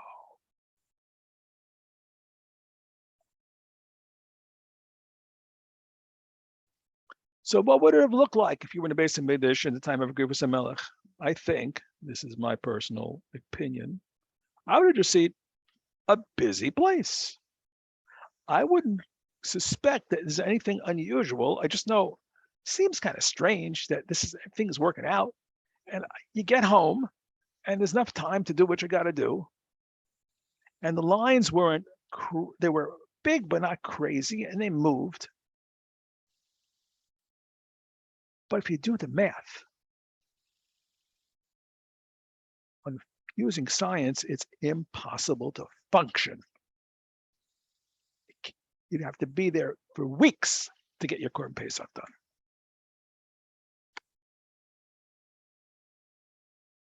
And look at this, Toseftim Psachim. Brings down the story and says, you know what happened on that day? There was not enough room for the people when they entered the Har Bais. Hello? Perhaps, had they not kind of like try to see, behind the scenes, what is Hashem really doing? Hashem would have like made that nace happen too again. But like, he kind of like was like a little bit upset that they're trying to like catch him in the act. So maybe Hashem said, okay, I'm going to like let you go into Teva a little bit. You want some Teva that can stuff some numbers? I'll let you suffer a little bit with Teva. And there was not enough room. Who knows? More amazing facts and experiences. Dam. How many Mizbeachs were there in the Beis Hamikdash? One. I think. Or at least, as far as I'm concerned, there was only one. There will be only one. But I'm just one person and one reality. So like this, we know about Zrik. What? Back to the number of people, I'd like to point out there was not enough room in Yerushalayim because the Korban Pesach had to be eaten on the ground floor. So what they had to do is they had to eat in shifts. Really? And they kicked each other out after a while. Really? Where does it say that? I don't know. All right. Somewhere. It wouldn't faze me in the least if it all worked out and there was plenty of room for everybody. I don't know. But who knows? I don't know. Today, of course, we have a problem. Okay, Zrika, this is like a whopper over here. All right. How many Kohanim can stand by this corner and do a proper Zrika? I mean, if you have too many, then they go to the side too much, and then the dam doesn't get to the other side. 2, 3, I don't know. And you gotta like do it right, have it just boom right at the corner in order to just splash to both sides, right? Okay. You practice. So like this. I started making the cheshbon over here. Given you had the one about the Agrippas, how many seders. I just focus on like how much time you have in the day on Chol HaMoed, not Shabbos, to even bring a korban, one korban olas, re'iyah. And you have to do one for every zachar, bar mitzvah and up. So, well, how many seders were there that year? Every Korban Pesach was shared by at least 11 people, typically more. How many of them needed to bring the olas re'iyah, and they had 6 days to do it? If you just start to do the math, I figure out that that the zrikas have to be done at a rate of 24 every second. Hello, how do you do that? One mizbeach. Unless there's more than one mizbeach.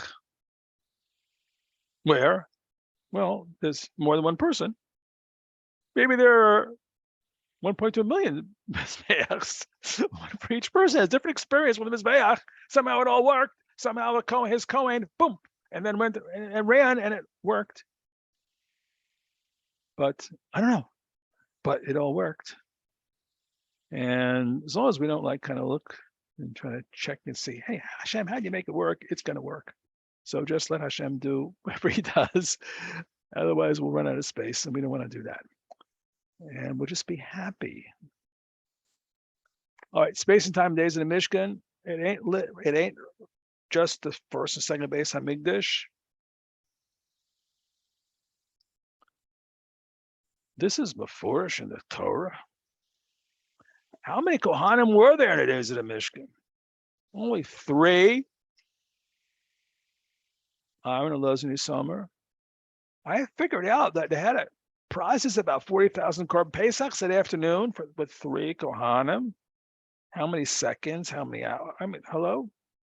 So it looks like they had to do like 2 every second. Each Aaron, Elazar, and Isamar had to like do 2 a second. Hello? How did that work?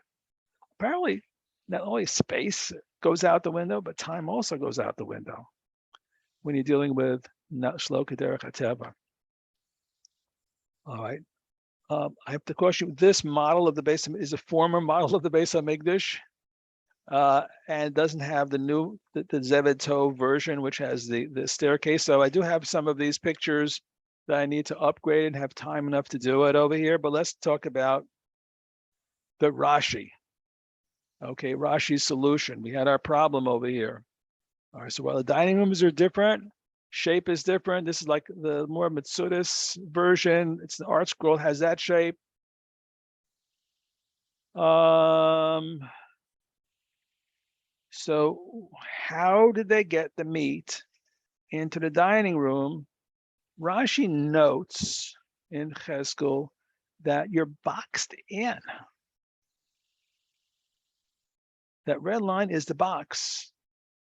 You have the 3, the top, this left, and the bottom sides are walls. And then the front is the Beis HaChalifos. How do you get the meat into dining? Like, what do you do? You can't take it out. Again, that red area over there, you take it out at Yotze, unless the Masuda says they just were Makadish, whatever the past are. Rashi has a different derech. All right. Again, this is an older version of the graphics. I didn't get this far with making all my changes. Rashi talks about a crack in the wall. There'll be openings in the wall where the wall meets the Beis HaChalifos. It will be 1 amma wide because he goes on the word in the Sefer Cheskel ha'amah. That is the amma. Wait a minute. You're bringing the meat of Kodesh Kadoshim, the entire daily output of Kodesh Kadoshim meat has to fit through cracks in the wall, 1 amma wide. What about being a bottleneck? That's what it looked like on the other side of the wall, by the way, to get to the dining room. It's a bottleneck. How does it work? Don't worry about it. You're thinking Teva. Okay, here's some other interesting things. The inside of the chamber where they skinned and washed the meat of the olas. According to Reb Steinberg, it was 10 by 10 amas. All of the output in the Beis Hamikdash Shlishi, the washing of all the olas are going to be done in a room 10 by 10 amas. Your kitchens are probably, some of them are bigger than this. Hello, how is it going to work? It'll work. Gavulim, you find that referring to places outside of the Azara and also outside of Yerushalayim. A gavul is a boundary. So they talk about the gavulim. You see, outside of Beis Hamikdash, you're in the gavulim. That is, boundaries, walls, work. But when you're in the Beis Hamikdash, you're not in the gavulim. That is, walls don't work, apparently. Same for Yerushalayim. Even HaTo'en is just another out of the ordinary. Maybe somebody give me an answer to this. I don't understand it at all, how it could work. whoever lost something went there, and whoever found something went there. The person would stand up on the rock and announce he found something. And then that person who lost it would come forth and say, provide evidence and ownership. Hello, you come to Yerushalayim, you're going to be there for a few days, you have kids, you're doing this, you're running around. Oh, I got to also go to the Avanaton. You mean to tell me you're going to go there and announce it, and the finder is going to say, oh, it's mine. What? So he's standing there the whole time to find his kid's blanket. He dropped his kid's blanket, and now he's going to, the whole time he's waiting there for someone to maybe will say, I found this kid's blanket. Is it yours? Give me a simon. Hello.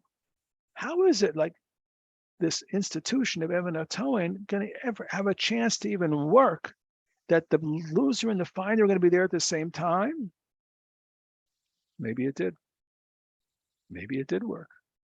We're talking about the Beis Hamikdash. Don't forget. Let me introduce you about okay, I'm getting towards the end of this section. We'll see how much more time we have and how much we'll go. 133, I see. Let me introduce you to a mighty river. It will start out as a tiny trickle of water. This is a Haftorah that emerges from the Kodesh HaKadoshim. At that point, the trickle will be about the thickness of the hair of a bug. You see a little trickle over here? Well, I put a cover on there. Again, this is suggested. Maybe Chesel and Navi saw a trickle. Maybe in the real Beis Hamikdash, it'll also be a trickle, or maybe they'll like cover it over or something, the trickle of water, because it's a very, very special trickle. Maybe not. I don't know. Anyhow, so I put a cover on it. If I'm wrong, I'm wrong. Fine. All right, there it goes. Goes bouncing down the stairs. And as it travels, it gets bigger. And it will get even bigger as it travels and makes its way out of the Azara. It will be ankle deep for the first 1,000 amas, then knee deep, and then up to a person's hips. It will become mighty river and raging river. Some say it will split into 12 rivers. It will reach the Atlantic Ocean and make its waters sweet. Trees will grow along its banks. They will have leaves that can be used to heal sick people. Perek Mem Zion. That faint trickle will feed a mighty river. How does that work? B'derech HaTeva, water pressure, because you have gallons per minute, liters per minute. In order to have enough pressure, starting out with the thickness of the hair of a bug, to feed a mighty and raging river, to sustain the water supply, just on that alone, the pressure would have to be so great, it would probably come out of the Kodesh HaKadoshim. Instead of trickling down, it would just shoot out with such force, it would be lethal. It would poke a hole through the Mizbeach and probably go into outer space. That's if it works b'derech HaTeva. However, perhaps it worked b'derech bracha. So whenever it needed more content, more water to feed the next depth, Hashem made a bracha at that point, and there was more water. So you have, again, out of the ordinaries. That's a takeaway from this section. And now, you guys want, I'll go. I have a pilpul now. The Toyim that surround the Heichel and the Munach space. This is a pilpul. You like the pilpuls? And I have some Chedushim here. So how many we got? We still got some people there?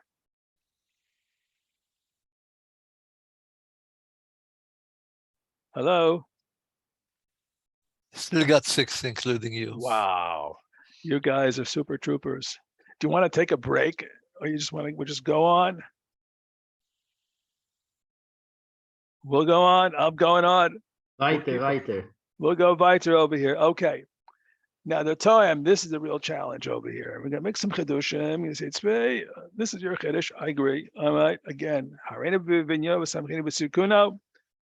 reading things into this, perhaps, and maybe this stuck how it was. So we have time. There were chambers that surrounded the heichel. where will these chambers be? Are they going to hug the walls of the Heichal? They'll be adjacent, just like the second Beis Hamikdash, or maybe not.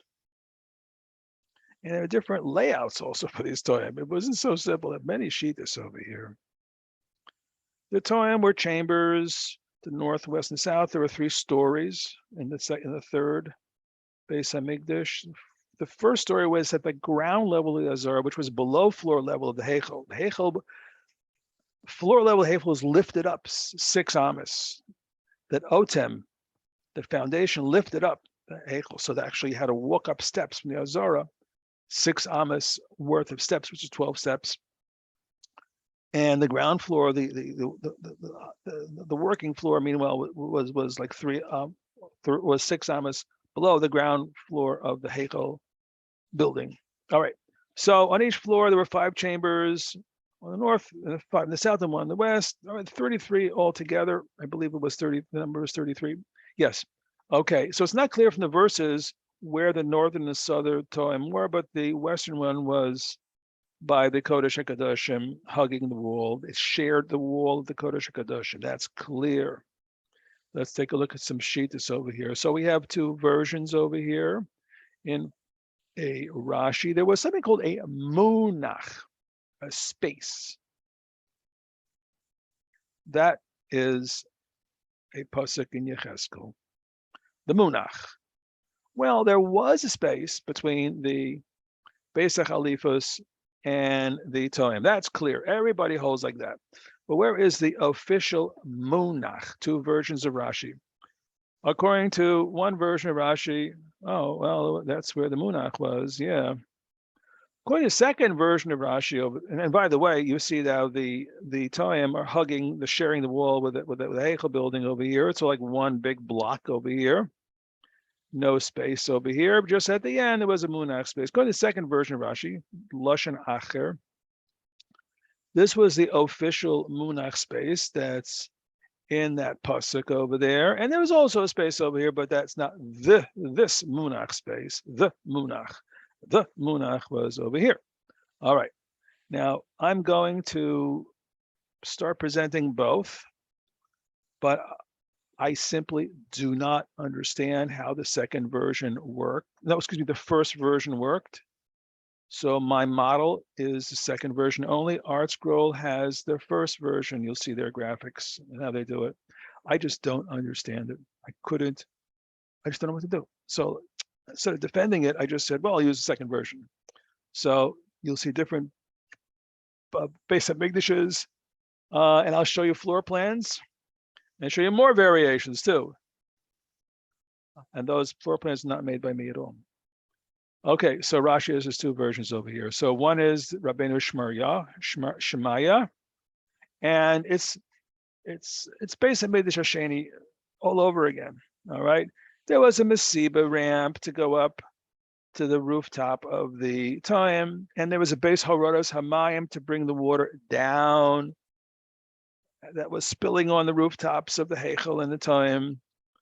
Standard Beis Hamikdash Hasheni architecture with this munach space between the Beis HaChalifos and the Toim. That's simple. Okay, now we got number 2 coming up over here. So there was no Mesiba ramp. Well, there's no Mesiba ramp. How do you climb up to the second story? I guess you don't. I guess there is no second story, which is kind of like, well, I follow this version in my graphics. There's no way to go to get to a second story without the Mesiba ramp. So I guess there was no second story, I guess. So, and also there's no Beis Horodos Hamayim. So what happens to the water? I don't know. We'll see. Now, by the way, if there's no Mesiba ramp, they need the Mesiba ramp in order to get to the second story of the Beis Hamikdash Hasheni, because when the Kodesh HaKadoshim needs maintenance, they want to lower people down in a bucket or something, an elevator, however they did it, a gadget, so that people can work on the walls. So if there's no Masiba ramp, there's no second floor, how do you go repair the walls of the Kodesh Kadoshim? Just like walk in, say, knock on the door, say, hello, here to repair the walls. Can you do that? Unless the one who builds the third base Hamikdash will build it to be maintenance free. So it won't need to be fixed. So you don't need a Masiba ramp. So you need a second floor. Maybe. I don't know. This is VYK. Anyhow, let's move on. Now, no base Hamikdash. So what happens to all the water that's splashing, making a mess? It went to waste. We had a base Hamikdash. At least they caught it and they used it. So what's going on? Strange things about the second Lashon, but if you think it's strange, well, the first Lashon is stranger. This is why. Because Nabi says that from north to south, there was 70 Amos. In order to get to the 70 Amos, according to Rabbi Shemaiah, the Meforshim, they talk about how you get to the 70, and they talk about using the foundation wall underground to make up the Amos that are needed to get to the 70. And but Yechezkel Navi, he wasn't digging underground to measure things, or the Mach wasn't digging. Did he show him, like, did he dig holes and show him and use his measuring rod to show him what was underground? It's like, how did it work? How do you use things underground to make up the number 70? I don't understand this. Hashem should be enlighten our eyes, my eyes, so I can understand the sheet. I just don't understand it. So I present it, but my model is not based on the first shita. It's based on the second lashon. Going to second lashon, it's glot. You don't have to include any foundation walls. Made it easy for me. Everything is above ground, is very visible and very measurable.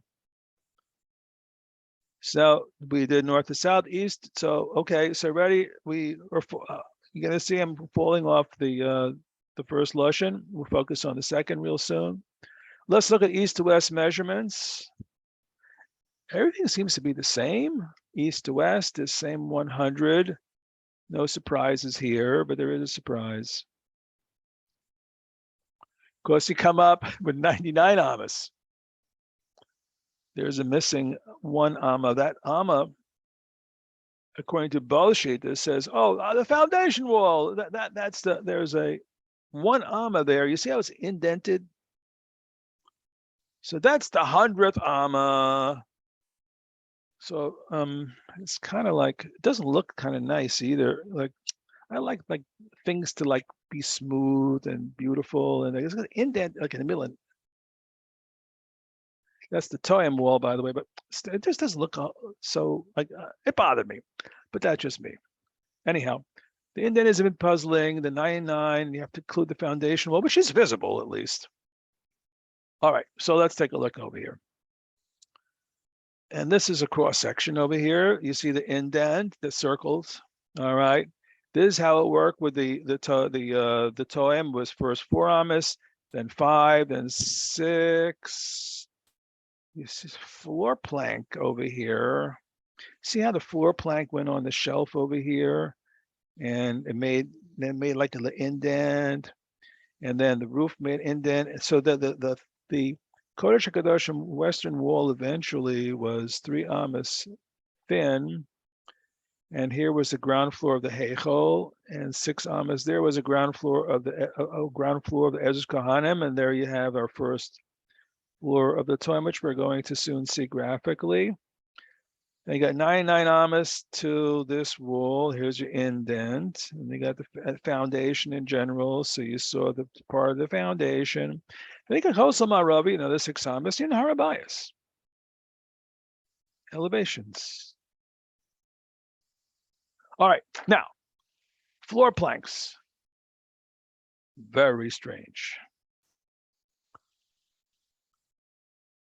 Cheskel Mem Aleph. Lios achuzim v'lo yeh achuzim b'kir habayis. All the graphics I see that people are making have the floor planks laying on these shelves over here, only on the wall that shares a Kodesh Kodashim. But on this wall, which is like the wall that people see, they do poke holes in the wall to hold the floor planks. I see that by all the diagrams, or at least with Steinberg's diagram, other diagrams. What's going on over here? Do you want them to make holes, or you don't want to make holes? What's this business with achuzim bekir habayis? What's the problem of making a hole in the wall of the heichal? Why do floor plank supports have to be laying on a ledge on that side alone? Maybe it's the holiness of the wall. You don't want to use the wall, the Kodesh HaKadoshim, for holding a floor plank. People stand on the floor. I mean, it's like, is that the Inyan? Is that what's going on? I don't know. Let's see. Now look.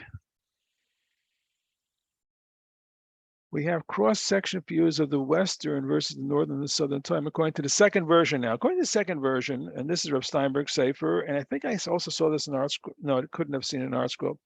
Rav Steinberg has, here is the Southern and the Northern time. Look at the Southern over here.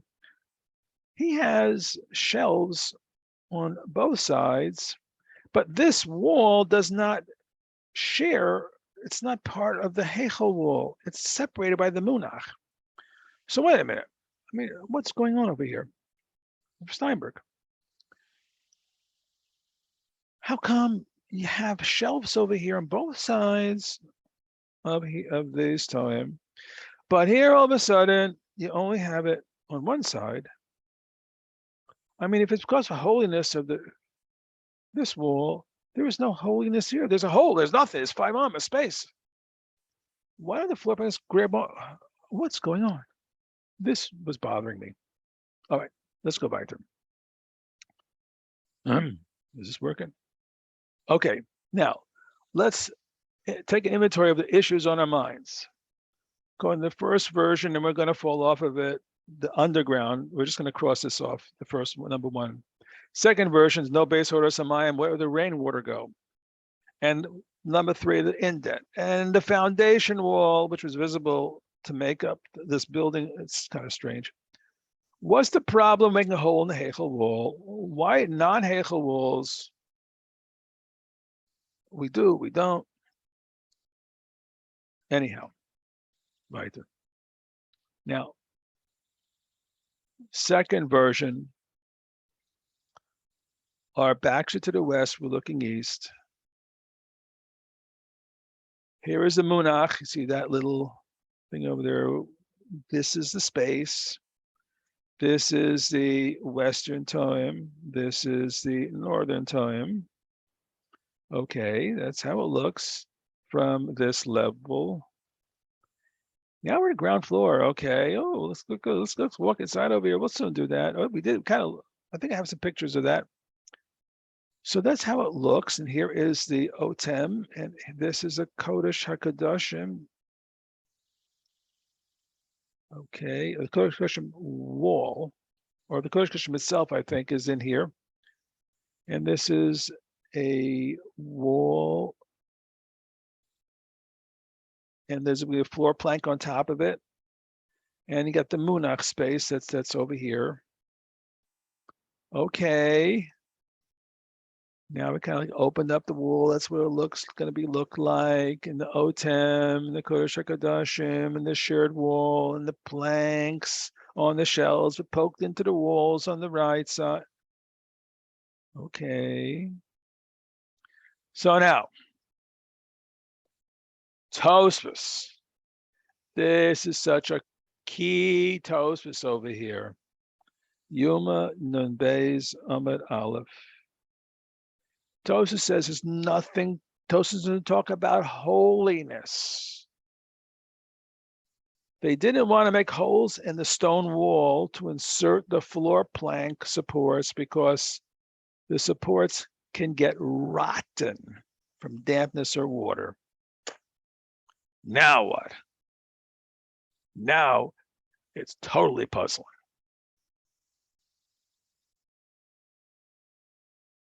Wait a minute. Here we could, on the westernmost wall, we can poke a hole. There's no water problem here. Now we got on the eastern wall. There's the Kodesh Kedoshim. Here is a water problem. Now we got by the Toim, the northern or southern Toim, there'll be water problems on both sides. What is going on? There's no consistency. So Tosfos is kind of like Megala Tefach and Mechaset Fachayim. What's going on? Now, this is my suggested resolution. Just visualize what's going on. You have the Heichel roof. The Heichel is 100 amas up. It's raining. Water is coming from the roof, collecting, crashing down on the roof. On the eastern side of the time, bam, bam, bam, bam. What happens over time? Bam, bam, bam. It starts to develop a leak. You see a puddle. Now the waters can also leak over here, but where will the puddle always show up first? Always here, because that's where it's banging down. So this is my water alarm. I could poke a hole here. I'll never have a leak here unless I see a leak here. When I see a leak here, I'll fix the roof. So this is always going to be protected. Either because the roof isn't yet, ruined, needs to be fixed. Or if it is need to be fixed, it'll be fixed before we ever need anything over there. So I have no risk of water damage on the left by the west. So you could poke a hole there, according to Tosfos, no problem. Whereas the northern and the southern Toim, we don't know which side is going to leak first. So we have to make shelves. We have to make shelves on both sides, because as soon as we see there's a problem on one side, we'll fix the roof again, right? So we're not going to make holes in any one side because we don't know where the leak is going to be, and which would cause rot, which is what Tosfos said. Okay, if you like it, let's move on. All right, so let's take inventory. All right, issue number one, we crossed out because we're not going to go over the Lashon. Issue number two is still alive. Issue number three, the one Amadan is still alive. The fourth issue is the foundation wall. What's the problem with the holes and why the non-Heichel walls? We now resolved that. Now, how do you resolve the rest of the issues? Let me show you a possible resolution. There was a Bais Hazmanim. Maybe they made a very thin wall, and in that indent, that's where they caught water. And it was channeled down. The indent was not visible from the ground. Now, this wall over here, perhaps covered the indent. And it's going to look beautiful.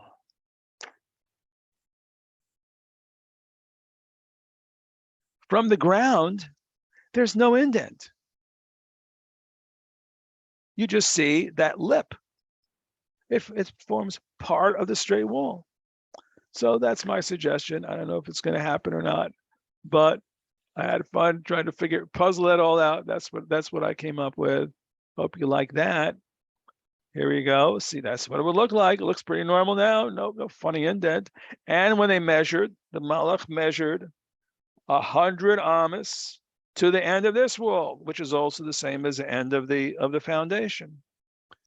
All right. Now, following that logic, if you continue with my with my trains of thought, so the fact wherever you see a platform means there's a problem with rainwater. The only problem with where rainwater could be is by the coast, by the western wall. So you want, there's no other place. If you don't have any way to direct the water, it wasn't going to be splashing all over the place. You have a problem. So l'chaora, if what my logic is correct, what they had was like lips on top of the roof. This is the shape of perhaps the way the roof will be shaped, so that the rainwater will be channeled not to go over the sides, right and left. As you're looking over here, we're looking eastward now. It's going to remain in the center, drop down over 80 or so amas, hitting the roof of the toim, and perhaps it'll be tilted back also to let the water flow that way. Think of how that looks. Hold your hand the way the Kohen Gadol holds his hand when he pours the Ketoris in the Kodesh HaKadoshim. How there's a lip, he makes a cup, his hands are cupped, and the Ketoris are in his hands, and he's tilting his hands forward. And the roof is doing the same thing. You see the cup, who knows? That's what it brought to mind. My imagination was going wild at that plan. So if you got this far, you have to see this part. This is the easy part, the floor plans. All right, guys, hang on. We're getting to the end. All right. You have to know how to read a floor plan. I have 5 floor plans. Rav Moshe Iver. All right. Just look at the variation between the floor plans. Here are some conventions that they use. They use pillars to represent the entrance, the pillars of the entranceways. You'll see them use like bars over here for the time. Just look how different they look. Moshe Ivier has his floor plan. Author of Zeved Tov, and if I had more time, I explained to you how to read this. This is a puzzle. So much fun. I had a lot of fun deciphering his puzzle over here. His message, this graphic, how it works, and the staircase, dining room. But this is his dining room, and he has 3 of them. Look at that. You want to build a base? By the way, hey, you want to go build it? Go build a base in Hamikdash. Okay, fine. So okay, you want me to donate? I'm gonna ask you one question. Which version are you gonna build? I don't know. We think this version. Why is that version better? You know what? To be honest, all the shittas, you're gonna have to build so many base Hamikdashes all over the place, and you gotta put the right one in the right place, but no one knows what the right one is. So don't tell me. Don't start thinking about building a base Hamikdash, because it ain't gonna happen without Hashem's help. You need the act of God, and you don't know what you're doing. And these floor plans, the variation, you see it right away over here. This is the Zeved Tov. And this is Shachaf Eitz, another parish. By the way, look at the Zeved Tov. Look at the entranceways. They don't go this way, they go that way. Hello. Variation galore. I don't have the Rambams. I don't have the Gros either. The Rambam has a totally different layout with the time. Next, this is the Beis HaBechira's version. Variation there. Levush Yisrad. Now, some of these Meforshim just don't go into all the detail as others. And this is the floor plan that I use over here for mine. So when you see a floor plan, you see dots. Those are the pillars with the palm trees on it. You may see a graphic that indicates there's a hallway. These usually indicate the entranceways, that you know what they look like, the kitchens. You'll see these graphics and all these gedolim. Now you'll be able to read the graphics, read these floor plans. And I don't know if we're ending at the end or not. Here's an aerial view between my floor plan and the actual Bais. And okay, I'm going to go to the last slide of this section over here real fast. Boom, boom, boom, boom. Advice, guys, give me some advice. I want to tell people, give people advice what they should do. You're all knowledgeable people over here. This is the advice I give to people. What happens if I don't know what time it is by you, but in 1 hour from now, you hear the great shofar. What are you going to do? What are you going to tell people what not to do?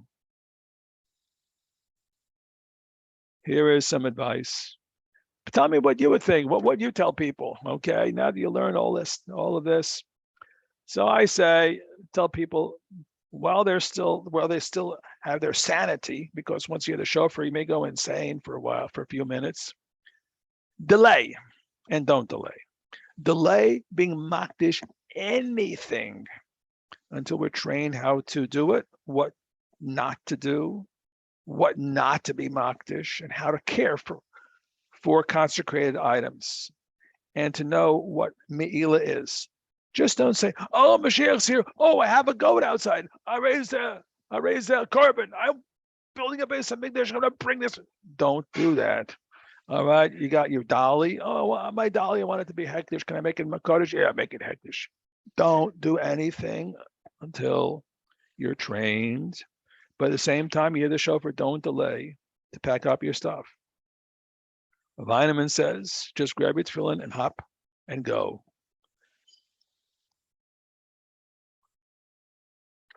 These are my takeaways.